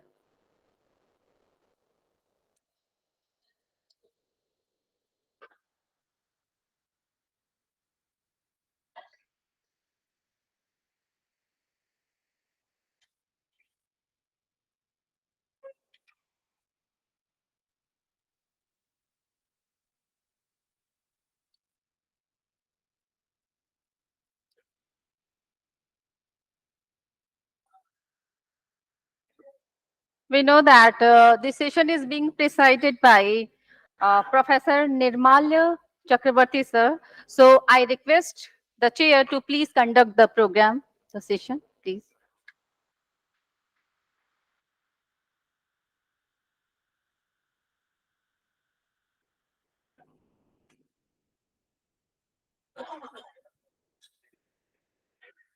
Okay, so we have, two very distinguished speakers in this session, Professor Manideepa Sen and Professor Rakesh Chandra. Manideepa teaches philosophy at JNU, and her research interests include philosophy of mind, philosophy of language, etc. She has many important articles to her credit. She has edited books also. So, and Professor Rakesh Chandra, I don't think he needs any introduction. He teaches philosophy at Lucknow University, and to me, he's a kind of Sarvatantra Swatantra. So, no, he speaks on, he talks about, he writes on different, very important philosophical issues. So, so without wasting any more time, may I request Manideepa to present her paper, which is entitled "Meaning, Understanding, and Interpretation: A Relook into Davidson's Holism." So, Manideepa, please.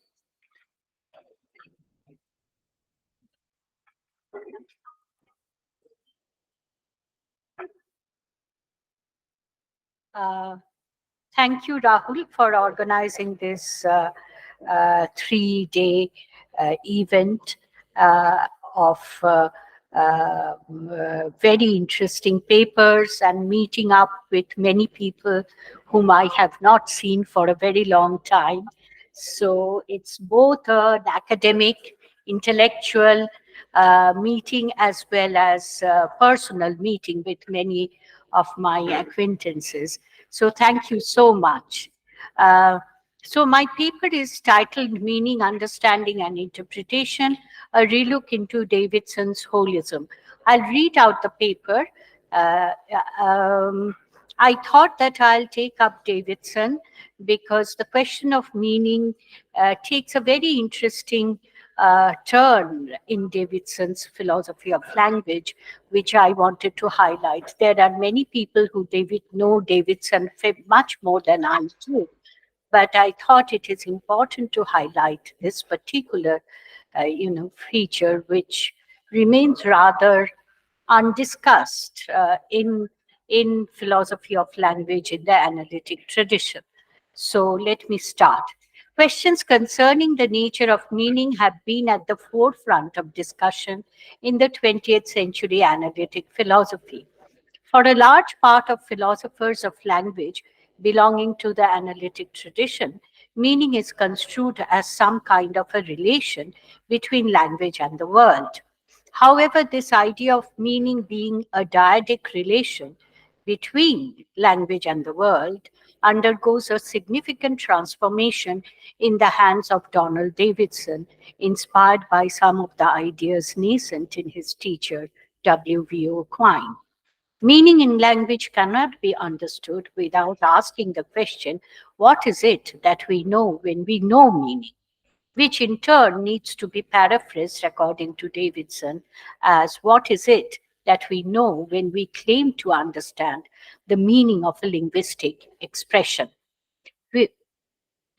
Hence, for him, questions of meaning are intertwined with that of understanding, which cannot be further explained unless we highlight the role that interpretation plays in understanding as such.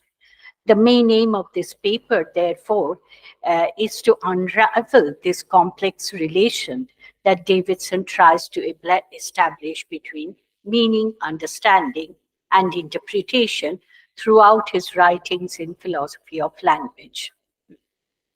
In the process, the paper would attempt to explain the notion of radical interpretation, triangulation, uh, in order to, and holism that are at the center stage of Davidson's discussion on meaning.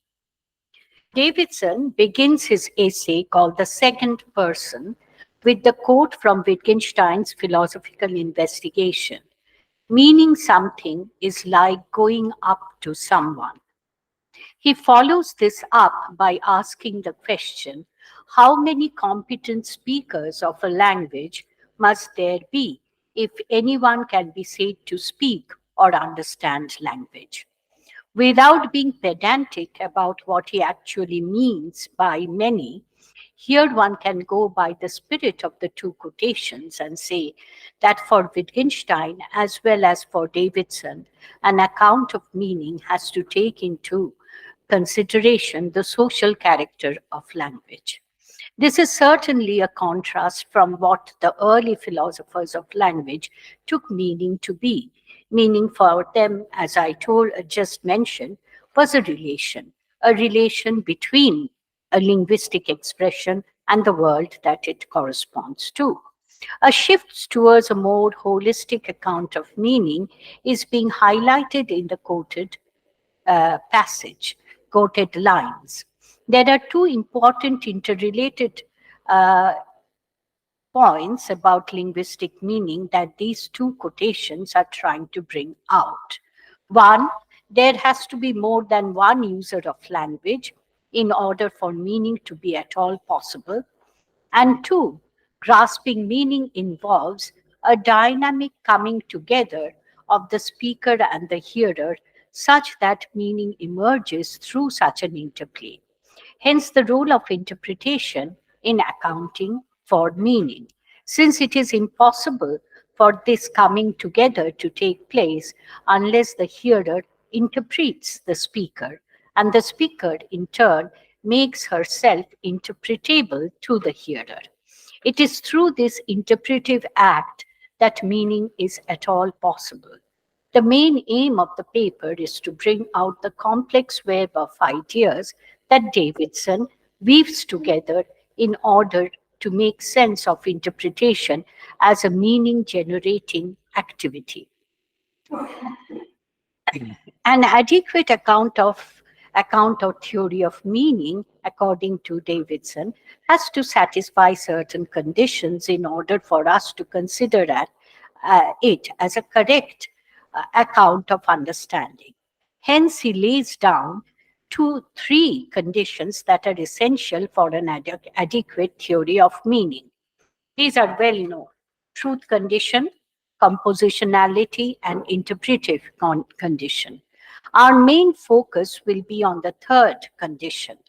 However, we will highlight a couple of points about the first two conditions which seem to be important in understanding the introduction of the third condition in an account of meaning.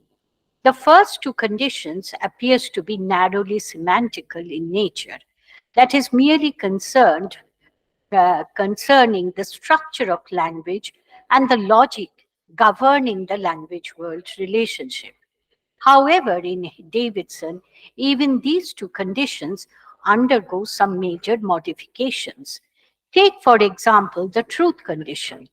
According to this condition, to know the meaning of a sentence is to know the conditions, the circumstances under which a sentence come out to be either true or false. Now, by introducing this condition, it is evident that there is a shift from the meaning of a sentence as such to the speaker taking the meaning of a sentence as satisfying certain truth conditions. This is why, in Belief and the Basis of Meaning, he says, and I quote, a speaker who holds a sentence to be true on an occasion does so in part because of what he means, or he would mean, by an utterance of that sentence, and in part because of what he believes. If meaning and belief are so interlocked and complementary in holding a sentence to be true, then meaning as truth condition is not a mere objective fact of the matter. We'll also very soon see how the interplay of belief and meaning plays a crucial role in the matter of interpretation. Let us now consider the compositionality condition. Again, though it may be construed as a condition of the semantic structure of a language, it is in a way indicates his commitment to holism and the infinity of linguistic usage. It tells us how we can understand the meaning of a sentence that we have never come across before, even in our own language. As such, compositionality of structure of language helps us to have a glimpse into the holistic nature of language and thus of meaning. This question of holism will be dealt with when we consider the question of interpretation once again. The first two conditions are regarded by Davidson as formal conditions of adequacy for a theory of meaning. However, as we noted briefly, their formal characterization have implications which go beyond what may be called formal semantics. Moreover, as Malthus, one of Davidson's interpreter, points out, Davidson's interest in a theory of meaning was never confined to mere narrowly construed semantic concerns. To quote him, and I quote Malthus, although Davidson always retains the idea that understanding a speaker requires some grasp of the overall pattern of a speaker's linguistic behavior. Such understanding is seen as grounded in a set of broader interpretative capacities that are not peculiar to linguistic understanding alone, and that are not reducible to mastery of some formalized semantic syntactic theory. Indeed, not only is linguistic understanding inseparable from our more general capacities of understanding, understanding a speaker's attitudes and actions interpretation, inseparable sorry, uh, uh, in, inseparable from our more general capacities for understanding. Like understanding a speaker's utterance turns out to be inseparable from understanding a speaker's attitudes and actions. Interpretations, particularly as exhibited in the structure of radical interpretation, is thus a matter of arriving at an integrated view of the speaker's overall behavior, and in this respect is characterized by its holistic orientation. This is evident when we look at the way, Davidson deals with the question of first person authority vis-a-vis self-knowledge, or when he proposes his anomalous monism vis-a-vis a theory of mind. Hence, Davidson's focus on questions of meaning arises out of his broader interest in rationality, understanding, and agency. One can argue for this broader framework of Davidson's philosophy thus: if our rational agency is based on entertaining certain beliefs, and if these beliefs constitute our understanding, both linguistic and otherwise, questions of meaning and agency cannot be separated from each other. In this mutually informed and dependent belief meaning agency scenario, interpretation as a basis of understanding plays a pivotal role in Davidson's philosophy. So, for Davidson, understanding in the right sense of the term involves interpretation, and thus a theory of meaning should be able to allow us to correctly interpret the speakers of that language. In order to understand Davidson's account of interpretation, we must begin with his account of radical interpretation. It is obvious that he derives the idea of radical interpretation from Quine's notion of radical translation. However, the similarities between the two do not suggest that they are identical, both in intent and content. Radical interpretation appeals to a situation where we encounter a speaker of a hitherto unheard language. How are these two people who are ignorant of each other's language try to begin to understand each other? Understanding in this context can begin only by way of some kind of interpretation, interpretation that brings together the speaker and the hearer. According to Davidson, in a situation like this, where there seems to be a radical lack of understanding, and I quote, the best the speaker can do is to be interpretable. That is, to use a finite supply of distinguishable sounds applied consistently to objects and situations she believes are apparent to the hearer. Obviously, the speaker may fail in this project from time to time, but it is equally obvious that the interpreter has nothing to go on but the pattern of sounds the speaker exhibits in conjunctions with further events, including, of course, further actions on the part of speaker and interpreter. The idea is that through considerations of this more radical case, we will be better placed to uncover the structures that govern understanding in all cases. As set out in many of Davidson's earlier and perhaps best known papers, interpretation depends crucially on being able to gain some sort of insight into the overall structures of a speaker's utterance. But the point is that this kind of insight is based on broader interpretive capacities, capacities that are not confined to linguistic understanding alone. The reason being that linguistic understanding is continuous with general capacities of understanding. And here I would like to suggest that in this regard, we can see a similarity between, you know, uh, Davidson on the one hand and Wittgenstein on the other. Uh, so, language is not an isolated phenomena.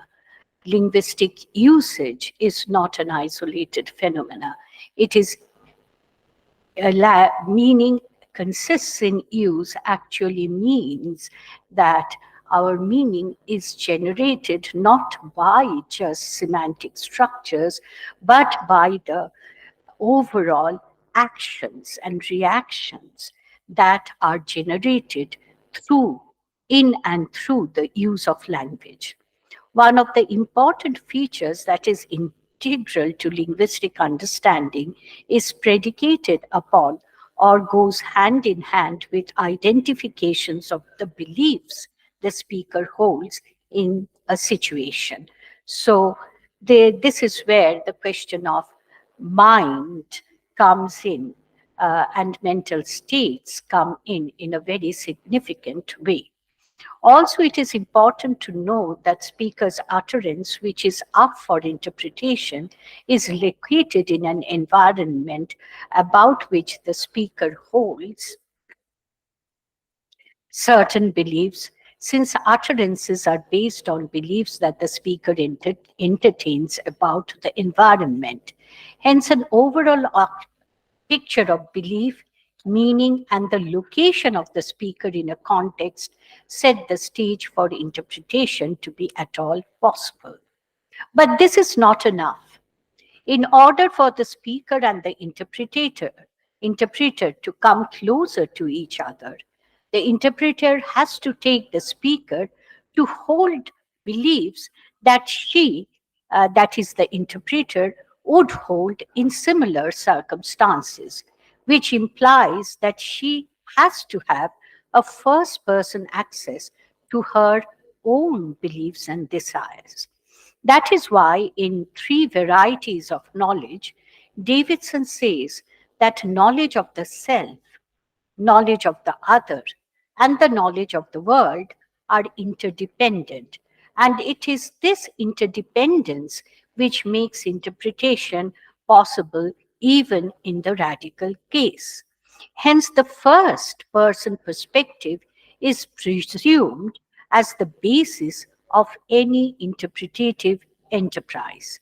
As Davidson, in explaining how radical interpretation can start off, says, while it is important for the speaker to see to it that she provides enough clues to the interpreter in order for her to be interpretable, it is equally obvious that the interpreter has nothing to go on but the pattern of sounds. I think I had already quoted this.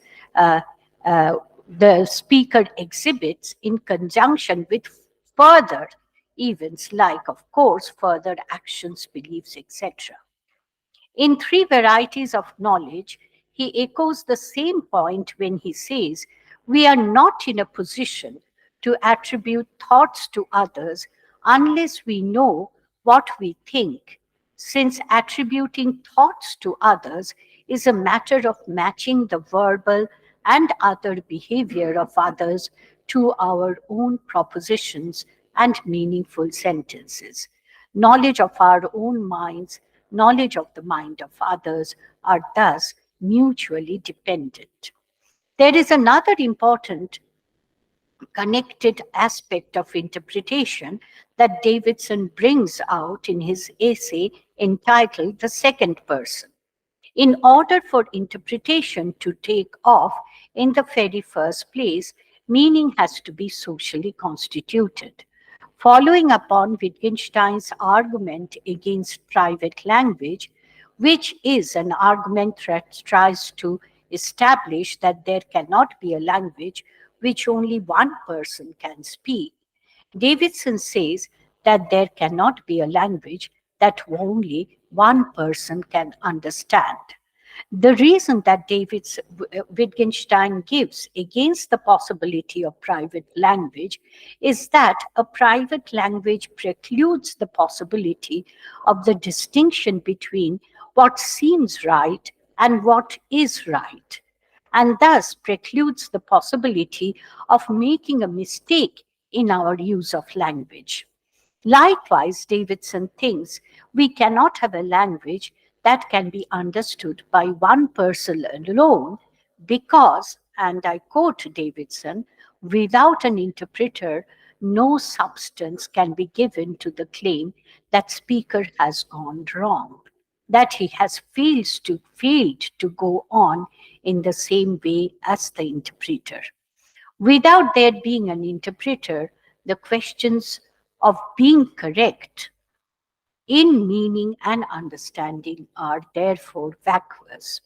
That is why Davidson says, before anyone can speak a language, there must be another creature interacting with the speaker.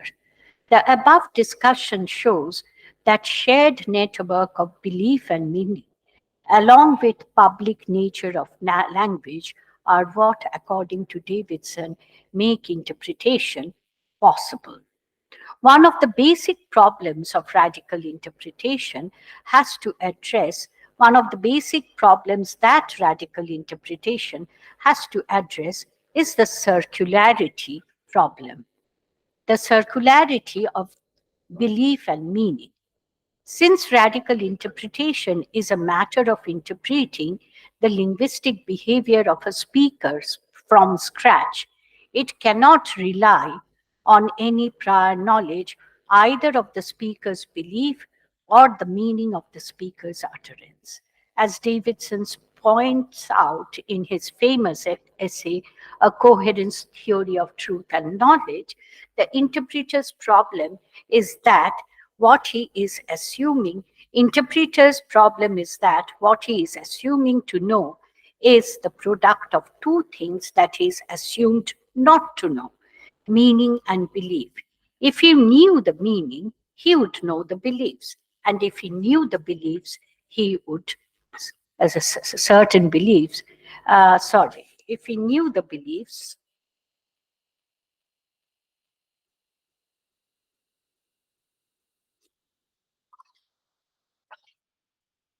expressed by sentences assented to, he would know the meaning. But how can he learn both at once since each depend on the other? This is the circularity problem. According to Davidson, the way to get out of the meaning belief circularity is through the application of the principle of charity, a principle that he borrows again from Quine, but transform it in order to fit his explanation concerning radical interpretation. As he explains in the same essay, the principle of charity directs the interpreter to interpret so as to read some of his own standards of truth into the pattern of sentences held true by the speaker. The point of the principle is to make the speaker intelligible, since too great deviation from consistency and correctness leave no common ground on which to judge either conformity or difference. From a formal point of view, the principle of charity helps to solve the problem of interaction of meaning and belief by retaining the degree of freedom allowed in belief while determining how to interpret words. The principle asks us to assume, in the first place, that the speaker's belief, at least in the simplest and most basic cases, are largely in agreement with our own, and so by our account are largely true. Having assumed that, we can use our own beliefs about the world as a guide to the speaker's beliefs and his meanings, which in turn helps us in arriving at a preliminary assignment of meaning for a significant body of utterances. The next step consist in testing our preliminary assignments against further linguistic behavior on the part of the speaker, modifying those assignments in accordance with the results. Hence, through a constant process of adjustment and readjustment, with the help of the principle of charity, we are able to, most of the time, successfully interpret the speaker and her overall linguistic and non linguistic communication. So, a theory of meaning and a theory of belief can be accommodated within a single account of interpretation. Hence, principle of charity is the governing principle behind any interpretive act. In the later writings of Davidson, this idea of principle of charity is subsumed under the principle of triangulation, which seems to guide us in interpreting each other. The triangulation metaphor is used to underscore the locatedness of the speaker and the interpreter in a common world. This metaphor provides a frame, maybe a spatial frame, within which the speaker, interpreter, and the shared intersubjective world is brought together. This idea of triangulation brings together three kinds of knowledge that Davidson talks about in his essay, Three Varieties of Knowledge. As Malpass points out, the three-way interrelation that is evident here between an interpreter, the speaker, and the object leads Davidson to talk more generally of the three varieties of knowledge: knowledge of oneself, knowledge of others, and knowledge of the world. Usually, traditionally, these three forms of knowledge have been separated from each other. That underlie understanding and interpretation that are intertwined in such a way any one variety of knowledge necessarily implicates the other two. It is within this kind of frame that we can think of principle of charity operational in interpretation, because without there being a second person and a world to which the speaker is connected in a three-way relationship, we cannot even begin charitably to understand each other's talk and thought. This also provides a more comprehensive way of understanding the holistic picture of the interpretive scenario.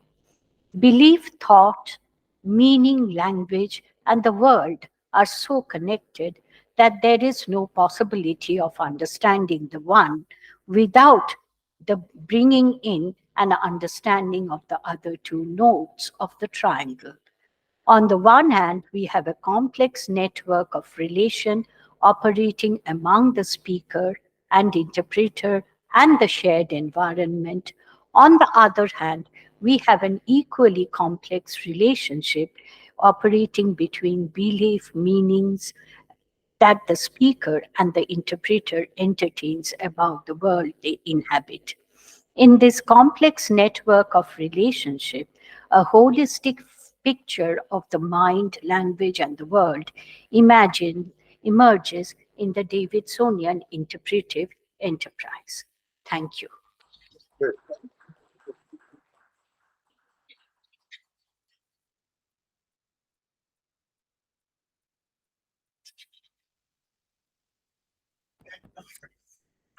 Great.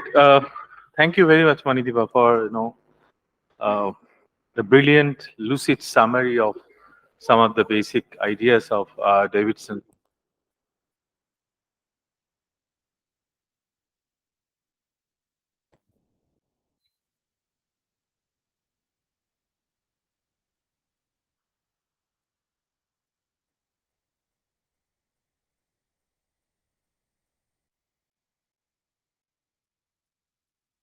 Especially after the appearance of Davidson's classic paper, Truth and Meaning. I think it was published in 71 or 72, maybe. He became one of the central figures in the American philosophy of language, and the great debate between Davidson and Dummett also became the very important part of the philosophical discourses. So thank you very much, Manidipa. So if you have any questions or comments or clarifications to ask, so please come forward. Yes, Professor Pradhan. Yes, you can use this. Thank you for this uh, very lucid presentation of Davidson's intricate views. My first query is, Quine, for example, arrived at holism through the verificationist route. He suggested that one-to-one verification is not possible, so verification must be holistic. The entire corpus of language must face experience holistically. What do you think is the source of Davidson's idea of holism? One possibility could be that it is a belief holism, that all beliefs are nested together, or it could be a sentence holism, that all sentences are nested together. But the idea which you mentioned at the last, the triangulation relation between the speaker, the hearer, and the world, you said that is also the location of holism. But could it not be the case that an atomist also can use the same triangulation to arrive at an atomistic theory of meaning and language? So, what would be the source of his notion of idealism? That is what I want to know. Thank you. I think I'll take all the questions together. Yes. Ma'am, when you were talking about interpretation and meaning holism, things are clear when it is in the written form. But when things get communicated orally, the intentionality of speaker as well as the listener or the interpreter, it also comes into play. For example, if we take a term like if an utterance is made coke, so one might think of it as cocaine.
the principle of charity in when we are conversing with an opponent, as it were, somebody who we don't know. Conversation involves, for Davidson, conversation would involve a kind of interpretation. Whenever we are, even when I and you are conversing, I am trying to understand you by putting myself in your place, as it were. So there is a constant back and forth of an interpretive game going on between the speaker, the questioner, and the person who is answering to the question. I can see this happening just now when I'm trying to answer your question. I'm thinking, how would I, try and make this rather, dry uh, philosophy of language kind of an issue be understood by Professor Chakraborty, who is grounded much more than we are. So I think the way forward would be to take each other's point of view seriously. Being charitable does not mean that we look down upon. As soon as we talk about principle of charity, we think that, oh, it's looking down upon the person concerned, whom I am interpreting. But it is actually trying to, that's why this particular quotation is very, to me, is very important, that speaking a language is going up to someone. So it is like, making yourself exposed to the other person in order for you to understand yourself and the other person to understand you. And this back and forth goes on. Uh, so in that context, Rajan, I'm not sure I will be able to actually answer your question. I can see where it is coming from, the idea of residue that there may be. So there is no.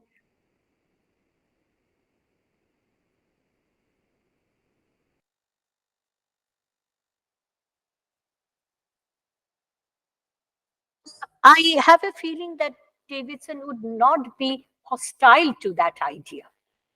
That much I can say. But beyond that, how that could be accommodated in his framework, one has to do a lot of work, and one has to know actually both Davidson and Derrida to do that. And I'm not at all, know much of Derrida, so I would not be able to actually answer that. And the last is Rakesh Das. Well, there was a small question about the role of syntax. Syntax is there, but the question of compositionality is there, but it's different from what syntax grammarians think syntax to be. So not in that sense. So, Rakeshta, I think I may have been able to answer your question about knowing all the three notes. In a way, holism implies that. So, in order for us to have, have actually be interpretable and interpreted, we have to actually have a grasp of all the three notes. It's a high demanding task, but I think it has its merit. Thank you.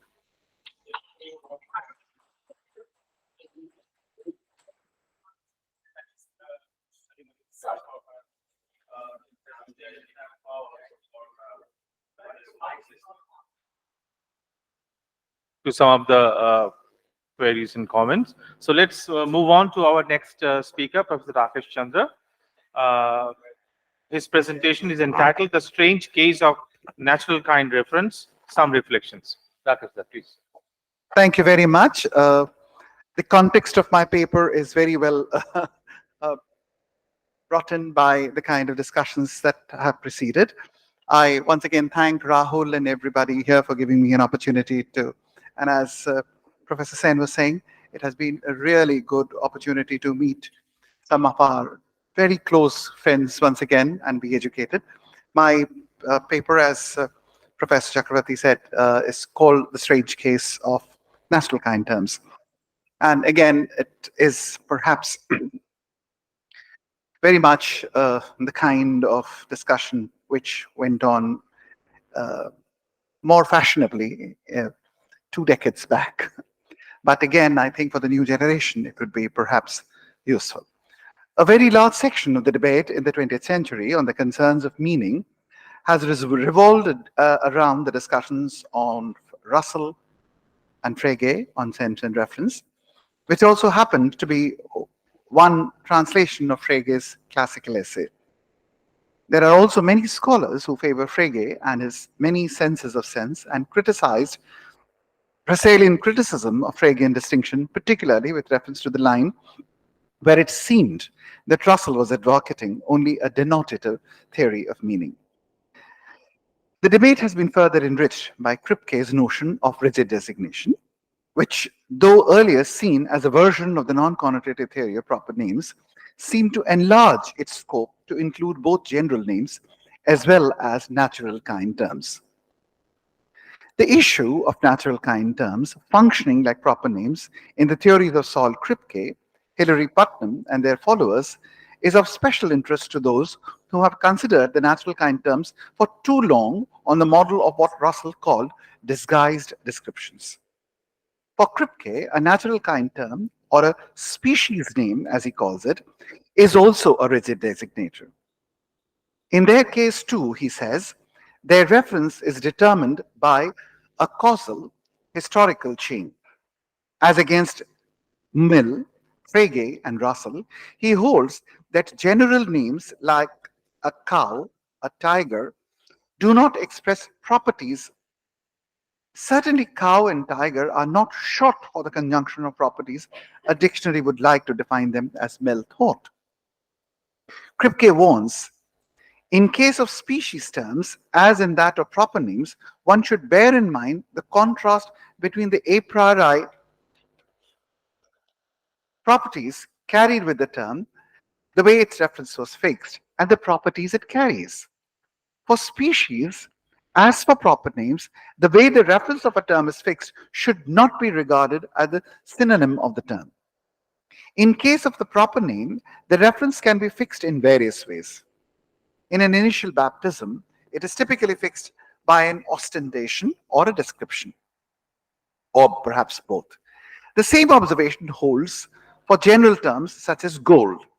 If we imagine a hypothetical baptism of the substance, we might imagine it picked out by some such definition as gold is the substance instantiated by the items over there, or at any rate by almost all of them. The identity in the definition does not express a completely necessary truth, though each of the terms is indeed essentially, and he puts in bracket, necessarily gold. Gold might have existed even if the items did not. The definition, Kripke believes, expresses an a priori truth in the same sense as in the case of 1 meter is the length of the stick S, where S is the standard meter rod, and the statement fixes the reference of 1 meter. Kripke cautiously allows that there might be some fool's gold in the original sample using the almost all qualification. He, however, does go on to say that each of the items is indeed, as I mentioned, and I quote that again, necessarily gold.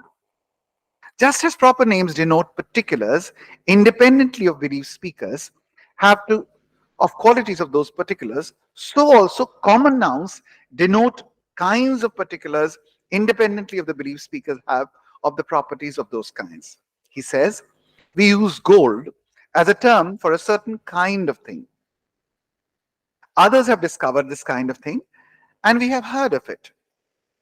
We thus, as part of the community of speakers, have a certain connection between ourselves and a certain kind of thing.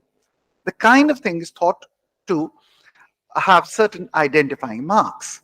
Some of these marks may not really be true of gold. We might discover that we were wrong about them. Further, there might be a substance which has all the identifying marks we commonly attributed to gold and used to identify it in the first place, but which is not the same substance. We would say of such a thing that though it has all the appearances we initially used to identify gold, it is not gold. Such a thing, for example, as we know as iron pyrites or fool's gold. This is not another kind of gold. It is a completely different kind of thing, which to an uninitiated person looks just like the substance we discovered and called gold. Hilary Putnam has given an extended treatment to the analysis of natural kind terms and general names. Natural kinds he regards as classes of things that we regard as of exemplary importance, classes whose normal distinguishing characteristics are held together or even explained by a deep lying mechanism. He insists that with any natural understanding of the property, it is just false that to say that something belongs to a natural kind is just to ascribe to it a conjunction of properties. As I said, this is going against the view that it is a disguised description. Why should this be so? To show this, Putnam takes up his own example of lemon. Those supposed defining characters are its yellow color, tart taste, and a certain kind of peel, etc. The conjunction of these properties still does not serve as the definition of lemon. Firstly, because a natural kind may have abnormal members. A green lemon is still a lemon. A three-legged tiger is still a tiger. And gold in a gaseous state is still gold. So to meet this difficulty, a definition may be tried by which X is a lemon is equal to defining X belongs to a natural kind whose normal members have a yellow peel, tart taste, etc. Putnam waves off the difficulty with etc. and focuses on two notions, those of natural kind and normal natural member. A natural kind term plays a special kind of role. If I describe something as a lemon or as an acid, I indicate that it is likely to have a certain characteristic, yellow peel or sour taste in dilute water, as the case may be. But I also indicate that the presence of these characteristics, if they are present, is likely to be accounted by some essential nature which the thing shares with other members of the natural kind. What the essential nature is not a matter of language analysis, but of scientific discovery.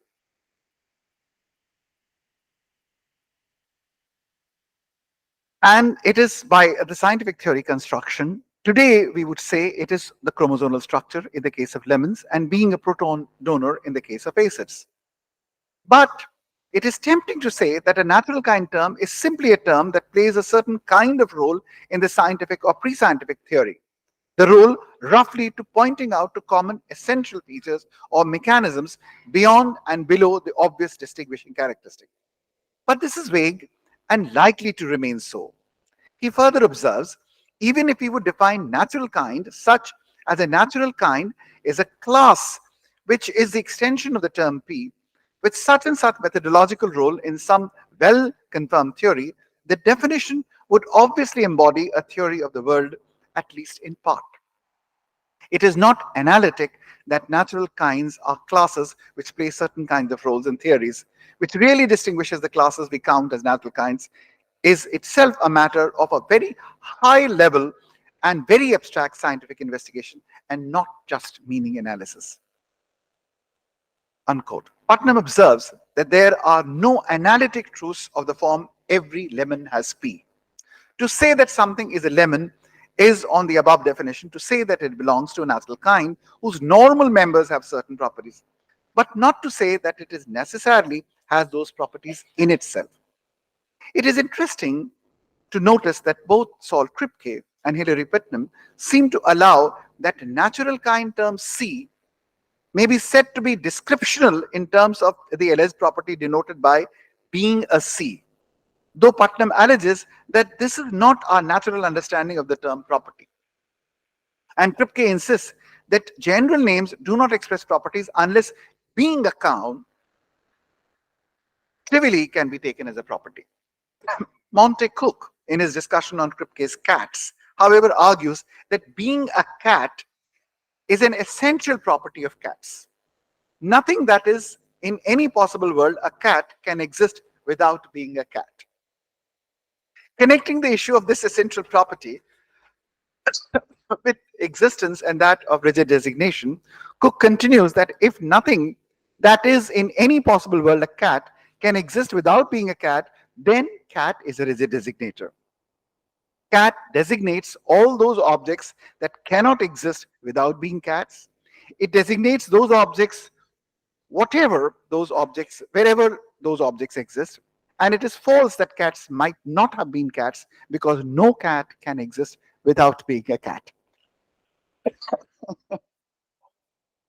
One might wonder here what sort of property being a cat is, and also how the rigidity of the designator.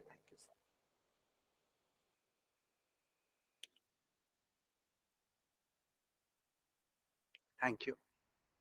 One might wonder here what sort of a property being a cat is, and also how the rigidity of a designator is to be understood as being guaranteed by a property, whether essential or contingent. How does this property operate? The property seems to be merely the property of being the very thing that it is. In the case of the cat, being a cat is there, if there is such a property, is equivalent to the property of being an animal of this very kind. And this to most is just a small step away from the claim that tiger or cat is an altogether non-descriptional term. This curious property, which on Cook's account is essential, however, does not license us to declare the statement, all cats are mammals, as analytic. For the designation of a cat is world relative.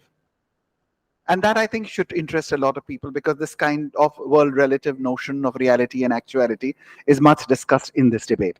Different cats can exist in different worlds, but this does not make the term cat non-rigid. It would be the case if one took its reference in the world to be the set of cats therein.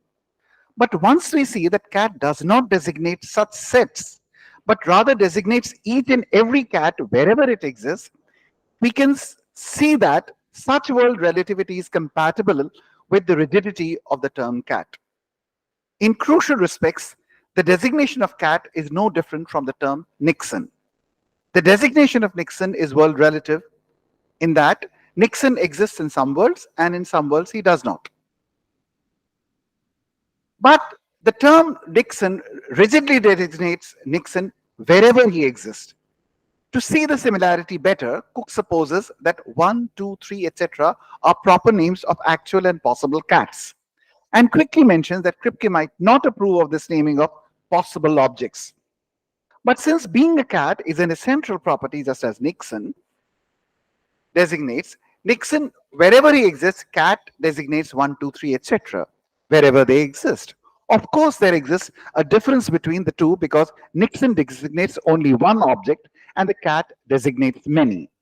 This difference makes it possible for cat, unlike Nixon, to designate different objects in different possible worlds. In fact, the two worlds can be entirely disjoint. But, says Cook, and this is the crucial point, cat, while not designating the same object in all possible worlds, does designate the same objects wherever those exist. What actually exists is world relative, so the designation of both Nixon and cat is world relative. But apart from the question of existence, neither varies in its designation. A cat cannot exist without being a cat any more than Nixon can exist without being Nixon. Kripke holds that proper names in natural kind terms are importantly different from such non-natural kind terms such as bachelors. He also points out that a bachelor varies in designation apart from the question of existence. Not only can the population of bachelors vary from world to world, Those very individuals who are bachelors in one world can be non-bachelors in another world. Thus, Jones, who's a bachelor in the actual world, can not only not exist, he can exist and not be a bachelor in another world. Cook concludes that the obvious answer to what cat designates proves to be correct one. Cat designates cats. And cat can rigidly designate cats, and cat can rigidly designate cats, even though the extension of cat vary from world to world, because the only way in which this extension varies is by different cats existing in different worlds. Finally, the contrast between cat and a bachelor shows the significant fact that cat is a rigid designator. It is needless to remind here that cat is entirely non-descriptional, and the property being a cat is also not to be confused with the conjunction of properties such as being four-legged, furry, feline creature, etc. The property involves a direct reference to cats. It appears that this property is to be considered somehow as analogous to the non-qualitative necessity of the individual. There are many difficulties here, especially in considering natural kind terms as denoting all the members of the denumerable finite but open class non-descriptionally. In the traditional theory, satisfaction of a certain conjunction or disjunction of certain properties would provide necessary and sufficient conditions for the application of the term. Thus, the term X, which abbreviates the property PQR, can denote all the members of an open class for the condition of the membership is easily settled through the description or properties involved. But how can cat non-descriptionally denote all actual and possible cats? The very idea of a possible cat seems to beg the question, unless cat is understood in some sense descriptionally. Without settling the question of what is it to be an actual cat, nothing seems to justify our talk of a possible cat.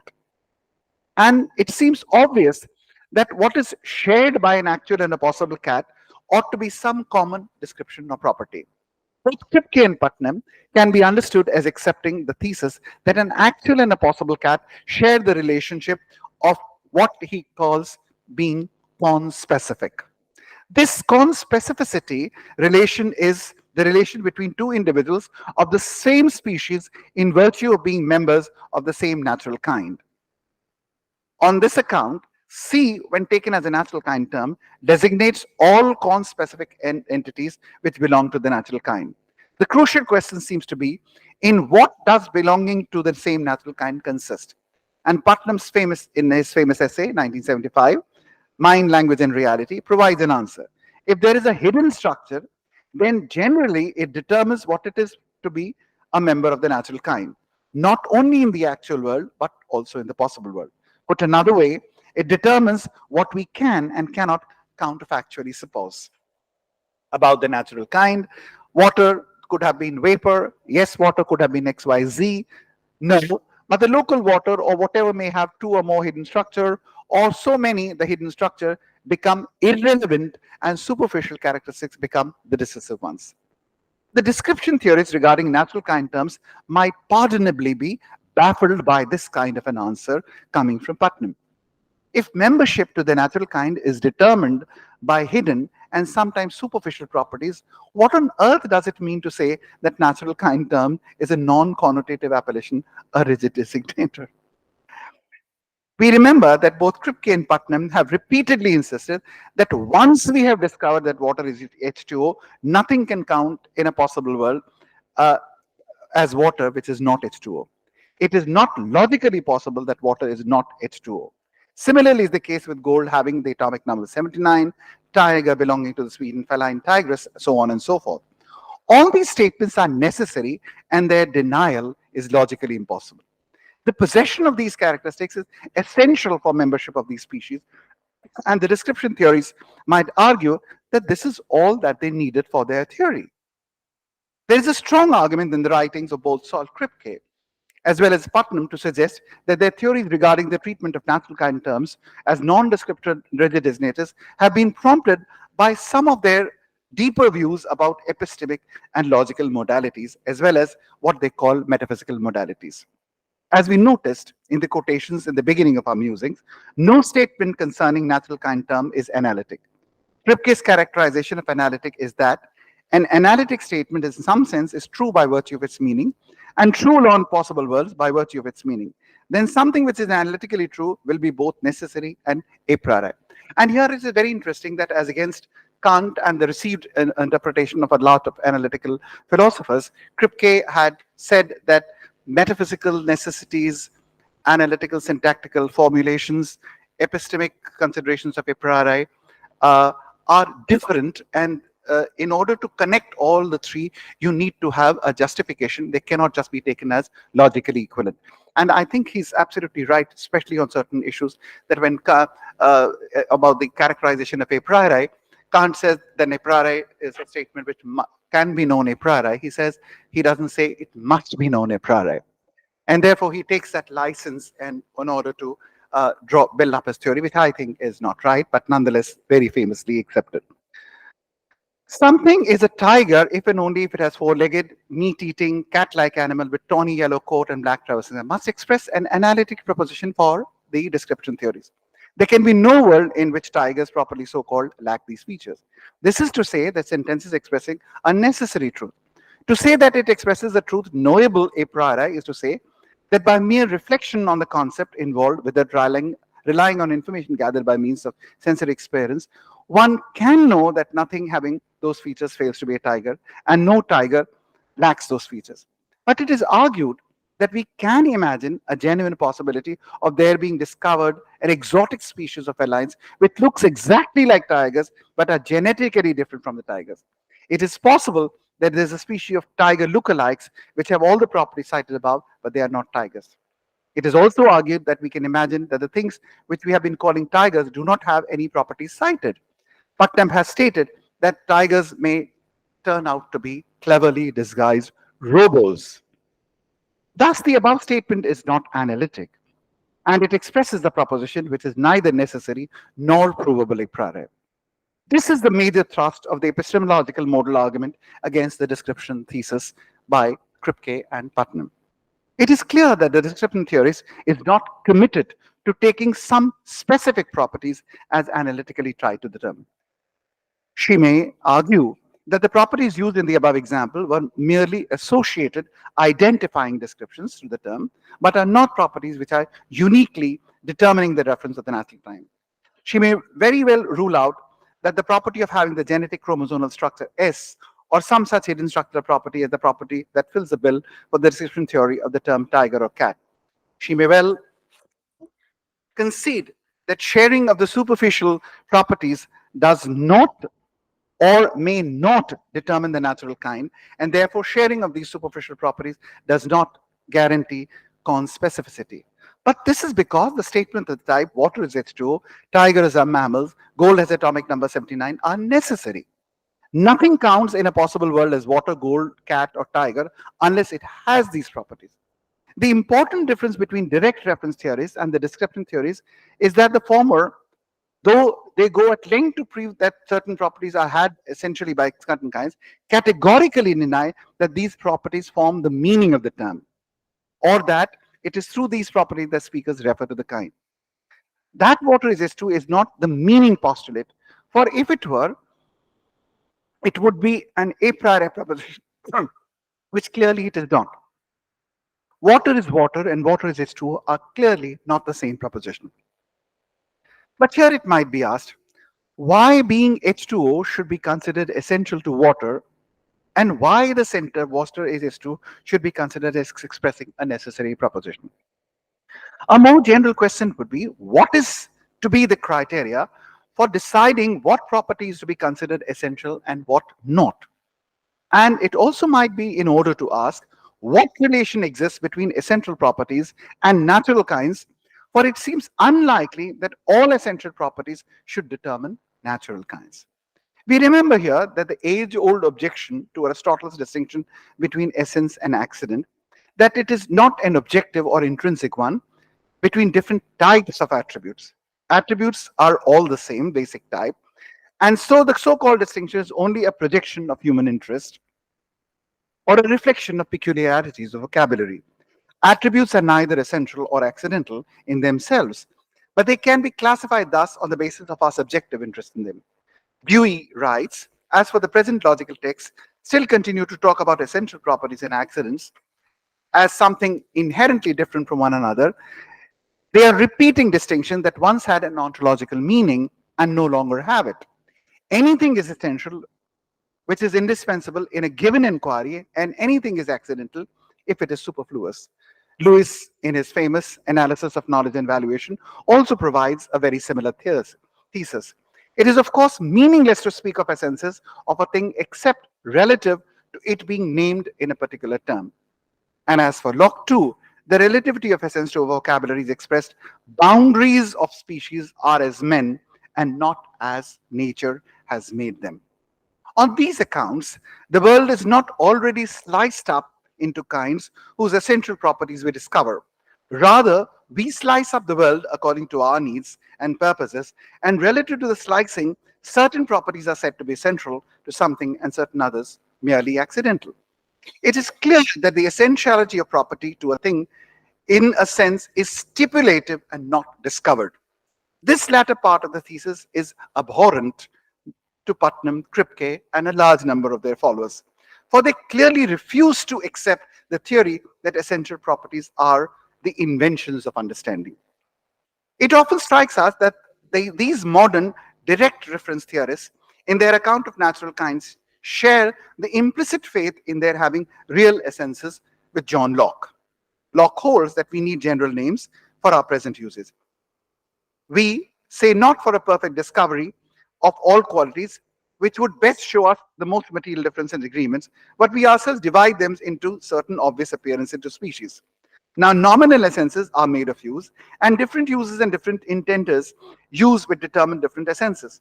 Even the noticing of similarity in different particulars is relative to our interest in them. The selection of simple ideas for inclusions is relative to such interests. Putnam seems to recognize the interest relativity and the notion of importance, and he holds that to be water is to bear the relation of same L to certain things. But what is this relation of same L? X bears this relation same L to Y, just in case 1, X and Y are both liquids, or 2, and X and Y agree in important physical properties. Now, the question here is of what we call importance. And he says, importance, he admits, is an interest relative term, and normally the important properties of a solid liquid are the ones which are structurally important. The ones that specify what liquid or solid, etc., is ultimately made out of elementary particles, hydrogen and oxygen, or earth, fire, water, or whatever, and how they are combined to produce the superficial characters. From this point of view, the characteristics of a typical bit of water is consisting of H2O. But it may or may not be important that there are impurities. Thus, in one context, water may mean chemically pure water, while in another, it may not. Now, this interest relative classification of things and accordingly classification of essential or important properties strongly suggests that the Kripke-Putnam account of natural terms is also not to be constructed as a full-blooded version of Aristotelian essentialism. Here, of course, I do not want to enter into the scholastic debate whether Aristotle should be rightly said to be taking only essential properties, or there is a way in which Aristotle read with nominal essence and lenient essentialism. But what the nominal essence account allows for, calling the statements such as water is H2 analytic and therefore a priori, Kripke, Putnam, and their forefather Locke do not seem to agree. Locke, apart from his nominal essences, had also accepted real essences, and he characterizes them so: constitution of their insensible parts from which flow those sensible qualities which serve to distinguish from one another. The real essence of a thing is a set of properties which determine all the rest of the properties of the thing. Now, this dependence of all the properties of real essence is clearly causal rather than logico-deductive, and any inference of accidental properties from the essence may be using only causal laws as premises, and of course the strictly logical laws are also to be preserved here. Thus, there might be a scientific theory in which from the knowledge of a certain properties and a relevant causal laws, we could derive all the rest of the properties that the thing possesses. The initial set of group of properties may be considered the real essence of the object, and we may say that what constitutes the real essence of the thing is relative to the science of our times. Kripke's endorsement to a similar view is, however, curious. He accepts that it is necessary that gold be an element with atomic number 79. The present scientific theory is such that in part of the natural gold that we have to be an element with atomic number 79. But he further accepts that we might investigate how color, metallic properties follow from this. This is importantly misleading. For seems that the distinction between logical necessity and the so-called causal necessity is being completely blurred. That the property is causally derivable from another seems hardly sufficient or even relevant to call the latter essential or necessary in the logical sense of the term. Causal derivability and logical deduction are really not the same thing. Causal connections are most often considered to be contingent unless one definitionally includes the causal potency into the original property of the thing. The line of argument adopted in these cases seems to be as follows. X has P essentially, P causes Q, therefore X has Q essentially. This line of argument seems to be defective, for it appears that one must also argue here that the statement P causes Q essentially is true. It might be repeated that this is not because P means the cause of Q, for the statement is not analytic and not a priori either. Now, if this is not so, and the statement is a posteriori and a necessary truth, we might ask what guarantees the necessity of the statement that P causes Q? Here again, the answer might be that it is the present scientific theory. The case is now far more complicated.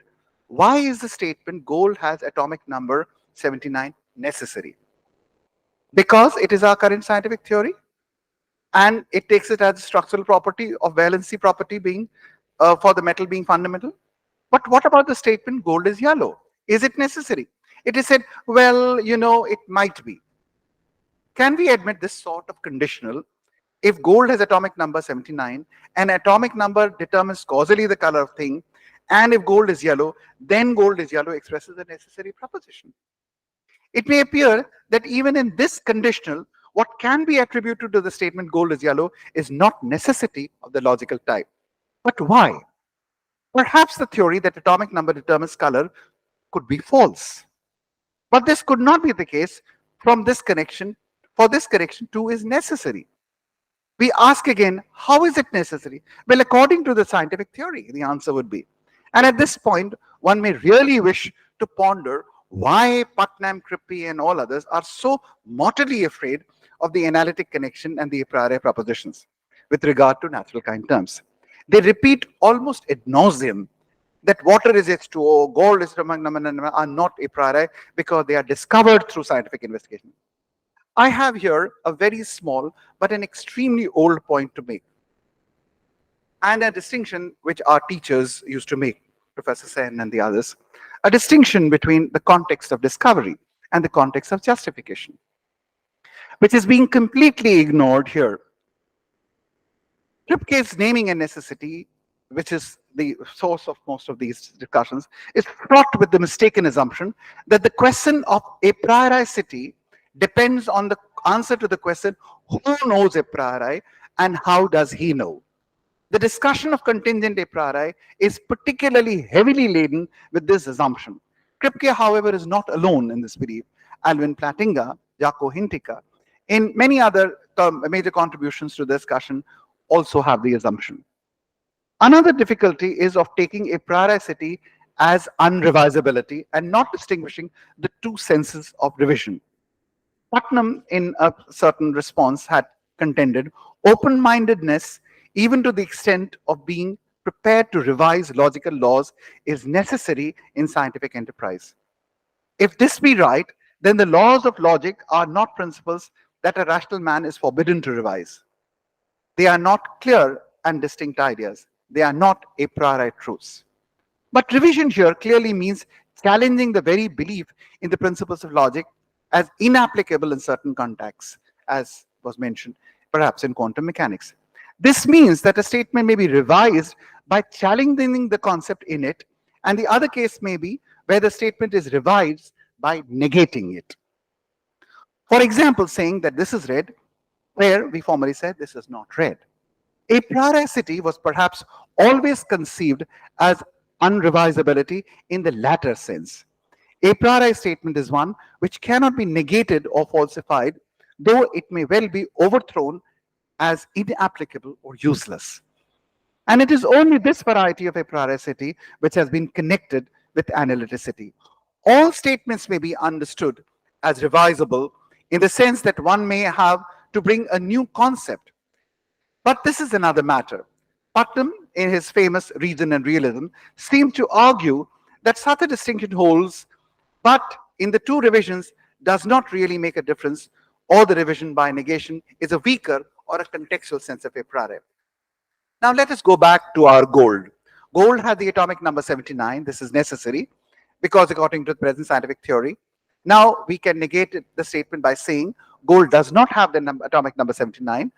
No, for the statement is unrevisable in the context of present classification. But if the classification theory changes, we might well say that the second statement is true, but then we have rejected the very classification criteria. With righteous indignation, Putnam may rebut that the statement A is an empirical discovery. But what was this discovery? Perhaps that A prime, a yellow, rust-free, malleable, hard, rare metal, had the atomic number 79. Is it necessary truth? Putnam seems hesitant to admit this, unless a scientific theory connects the superficial and the core characters essentially. For he believes that a yellow, rust-free, hard metal really may not have the atomic number 79 and would then count as fool's gold. Then A and A prime do not express the same proposition. For A is not only true, but necessarily true, while A prime may be false and thus non-necessary. But here he was only under the illusion that A and A prime express the same proposition. That we were judging the question of their epistemic modality together. But now, though knowledge of the truth of A prime may be a discovery, and therefore A prime a posteriori, yet A, which was gold has atomic number 79, is necessary, cannot be judged to be a discovery or a posteriori by the same token. It may be the case that when classifying elements according to atomic numbers was done, A was discovered. This is a clumsy way of expression. And this licensed us to say that gold has atomic number 79. But this is what some may call the preparation of the concept. This is to be distinguished from the justification of the conceptual connection. The sole justification for A now comes from the theory of element classification and not from A prime, which was an empirical discovery. For the statement A is a necessary truth, even though A prime may be false.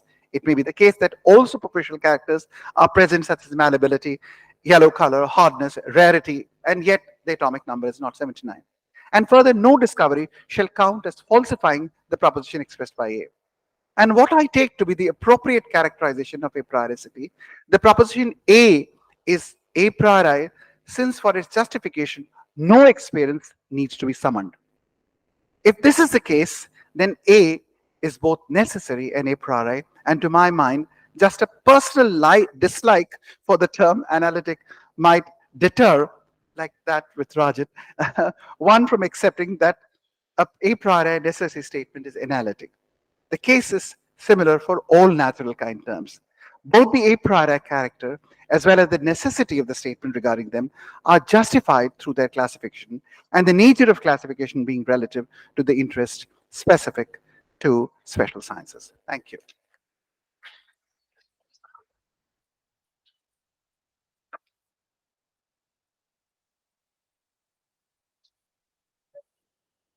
Yeah, it's indeed uh,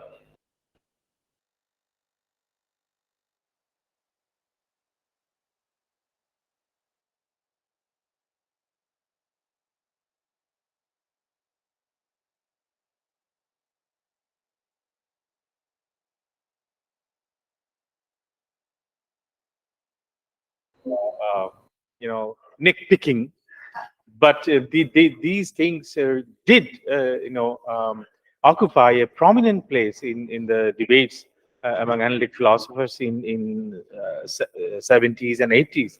And it's very interesting to see also how many of these issues could be traced back either directly or indirectly to Russell and Frege. I mean, these two figures really loom large in the background against which many of these issues have been raised by people like Putnam, Kripke, etc. So anyway, so if we have any questions or comments or clarification, yes, please. Let us start with our young friends and then we will come back to you. Yes, please.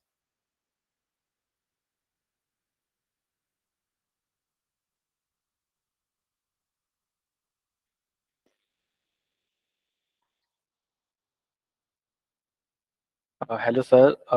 It's more of a doubt, clarification rather than a question. I want clarification on the nature of rigid designators. Herman Kaplan, in his 2013 book Fixing Language, says we can conceptually engineer anything. He literally used the word anything if we change the extension through a change in intentions of a concept. Would it be correct to say that a rigid designator cannot be conceptually engineered? Or is it misunderstanding the nature of what a rigid designator is?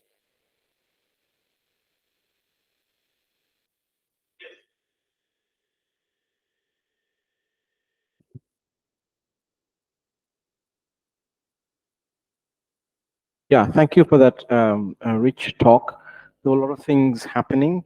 And I had a question. I don't even know how relevant it is, but I was wondering, what your take is on some of criticism of Kripke's ideas of rigid designators. For example, obviously, rigid designator is something that designates in all possible worlds. But what about cases in which there are, in the same object, there are two objects? Like, so for example, if there is the example of the clay and the statue, so it's both the clay and the statue, such that in some possible worlds there could be clay without it being the statue, and in some possible worlds it could be the other way around. So how do you, I mean, so how does that equation or equality or equation between the two, what kind of relation that is it necessary, and so on? Just wanted your thoughts about that.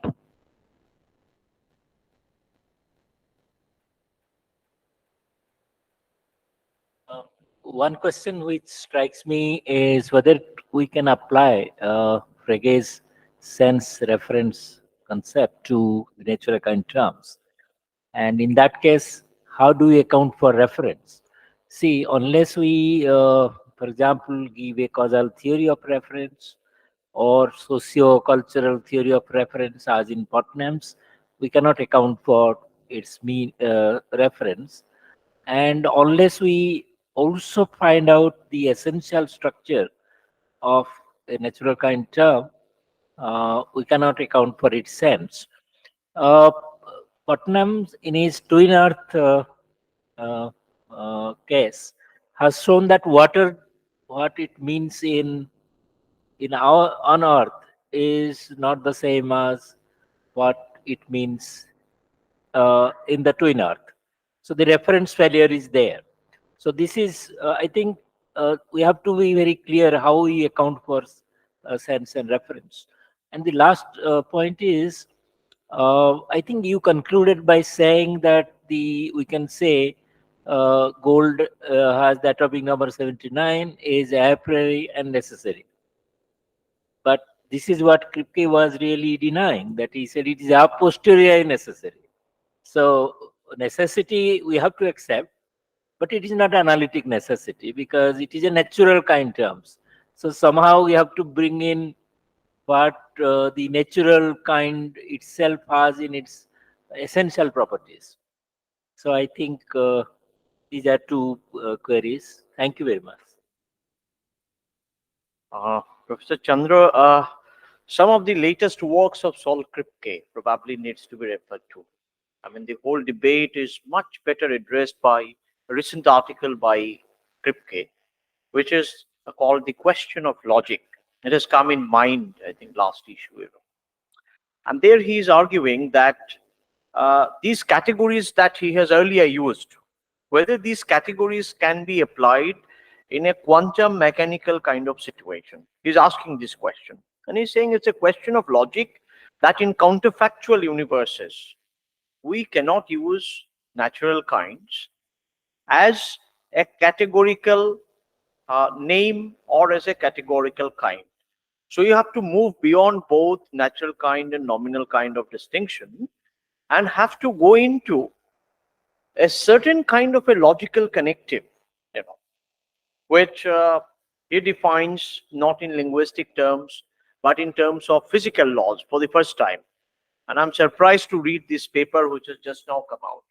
The second important paper that I would like to refer to, is the Sol Kripke Center. This paper published on 6th of May 2023. Wittgenstein, Russell, and our concept of natural numbers. So he's redefining natural numbers there. Are natural numbers akin to natural kinds? He says no, they are buck stoppers. They do not allow us to practice any form of nominalism, or even in counterfactual universes where we are applying certain kind of logical connectives, maybe intuitionistic or whatever kind of connective we are using. Those connectives are stopped when we take a case of natural numbers, and we can build on another logic based on natural numbers. I don't know why he is trying to say this. And then finally, he gives this metaphysical argument, that which is structurally revelatory. Whether there is a structurally revelatory property of a natural kind term. That's the criterion that finally he stops there. Now, if we keep all this into account, then mere reading of naming and necessity seems to be now revised. Okay, fine.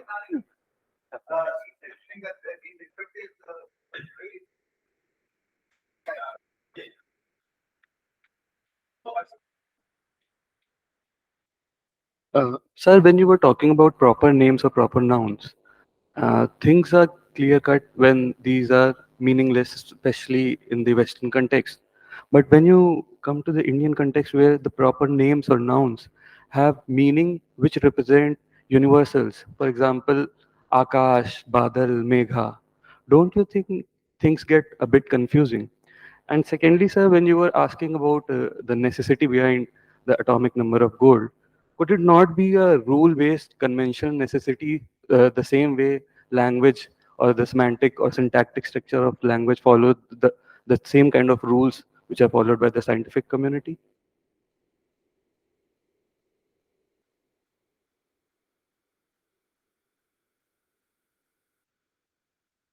Thank you so much, sir. This is the issues regarding conventionalism as well as understanding of language. When you merge the two theories like Kripke's rigid designation, doctrine of rigid designation, and Wittgenstein's picture theory, because we are searching the fundamental or elementary properties of the object or any things, and we are, I think, some because the same sort of properties we are finding from multiple objects. How to determine and understand that?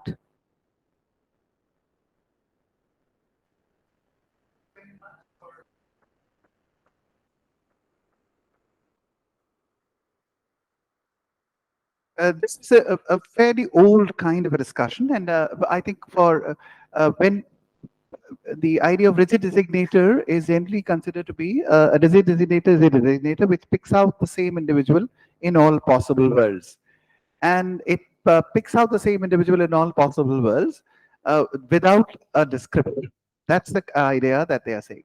Secondly, as I think the idea of the possible world has also been then opened up, that said that it gives us a deceptive kind of a picture, that as if the possible world is something which you can enter or peep into or not peep into. And Kripke very clearly says that to clarify that actually possible world is only a possible state of affairs, much in the same kind as we had in Carnap the idea of a state description, that any kind of a compossible things that can put together in a form of state description would be a possible world. So when we say that would it happen in a possible world, this is in fact a wrong question. In fact, what could happen is the only kind of a thing which can be postulated as a possible world.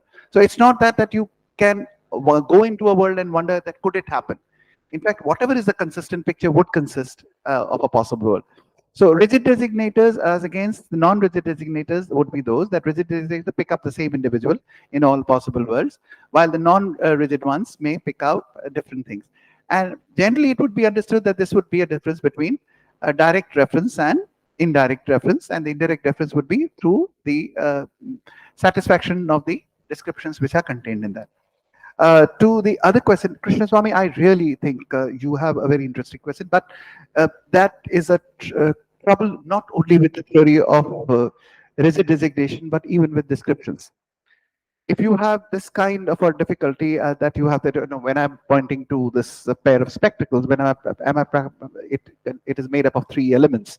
So what am I pointing to? Whether descriptionally or non-descriptionally, that problem would remain with a description theory as well as a rigid designation theory as well. And so it would not be a specific problem only to the idea of rigid designation. It would be to that how does any designation pick up a complex object? Because the complex object has more to it than anything. Regarding the question, as Professor Pradhan said, that we know the whole discussion has proceeded in the Frege-Russell background, and the idea does come. So he's very well aware of the whole discussion of, and he's trying to say that actually I would now try to draw attention of all these people to something which the analytical philosophers had to be taken for granted, that they had thought that anything which is analytic is by the same token automatically necessary in a priori. And he said that no, necessity is a metaphysical category, analyticity is a syntactical or a logical category, a prioricity is an epistemic category, and that all statements, all necessary statements are a priori, and all a priori statements are necessary, and that the two are necessary, and that this is analytic has to be argued for. It cannot just be taken for granted. And then when he comes to this idea of the idea of counterfactual universes, then in that case of the counterfactual universes, the point would be that these counterfactual universes, as I just mentioned to that, are not real things. They are just the possible state of affairs which you would allow for depending upon what you take to be true. So therefore, I would wonder that what you said that, about the structurally revelatory nature of things, that I think is very well taken in all other theories. The description theory is also not denying that. The only difficulty is that if you say that there is a structurally revelatory thing about nature, and that is the real essence of the thing, then repeatedly, you are talking about a causal necessity. Now, does the causal necessity, if the causal necessity were to be treated as logical necessity, the only way it can be treated as a logical necessity is by building that into the nature of the term. And if you do not build it into the nature of the term and call it as a designator, then either you give up one or you give up the other. If you want to maintain the rigidity of the designator and its non-connotativity, then you can't have the causal, structural, revelatory nature. If you have that, then you can't take that. That is the kind of thing which I am saying as against them. The proper names, again, Gaurav, I think it's not just about India, it's everywhere. This is in fact the old story that, do proper names refer through the meaning of the term or they refer directly? So, Aanko ka andhana or Naam Nensukh, this is the kind of thing which you keep on hearing in Banaras. But the idea is that the case of proper names, say for instance in the Indian proper names also, they do not refer to the thing through the meaning of the term. They refer only as labels, so to say, and they are as a designator. So the proper name description story, that is the story that they have. And in terms of the scientific common terms that are being used, especially, again, the point is that if it is relative to the present day science, then the point would be that those terms will have to be treated as abbreviated descriptions and not as rigid designators. But the peculiar thing is that in Kripke, what began as an exercise only to be an exercise to explain proper names became something. Subsequently, he said that proper names are rigid designators, which was fairly not so, did not get such a bad reception because it was much like many other people. But then he said common names are also rigid designators. Then he said that natural kind terms are. Then he goes further to say that all adjectives are also rigid designators because they also refer. So what is beautiful would also be considered to be five things and that. In this kind of an exercise, finally, the whole charm of the idea of the rigid designator completely goes away. And what I would again like to just add on to Professor Vishwas's thing, Kripke's later writings, whether those famous writings on which you and I think we have read enough on that, on Kripke's understanding of Wittgenstein, Haker and Baker's story and all of that, in all of that, he has not given up this idea. And even now, the kind of paper that you are referring to, the last one I have not read, in all of them, he continues to stick to this theory. So he has not gone back. And therefore, the peculiarity is this, that if you do not go back on that and you reintroduce the notion of metaphysical necessity as against logical necessity, then there is a confusion. And the confusion is this, that a priori, a posteriori do not seem to be mutually exclusive and exhaustive categories. Necessary and contingent also do not seem to be. And so all those categories lose their meaning. I'm not saying that we want so protective about them, but then he is not then confronting the earlier people at all, and he has just introduced a new kind of a debate where, if, as Professor Pradhan was saying, if he is entering into the debate of the Frege-Russell kind, then he has actually exited. Okay, I think we have gone well beyond the schedule of our our session. So I'm really glad to note that both these presentations, form a way a core part of the debates of Anglo-American analytic philosophy. So we must, thank profusely both Dr. Sen and Dr. Chandra for their presentations, and thank you all for your active participation in this session. Probably now some announcement to make. So now we have come to the end of the day. We'll resume tomorrow at 10 a.m.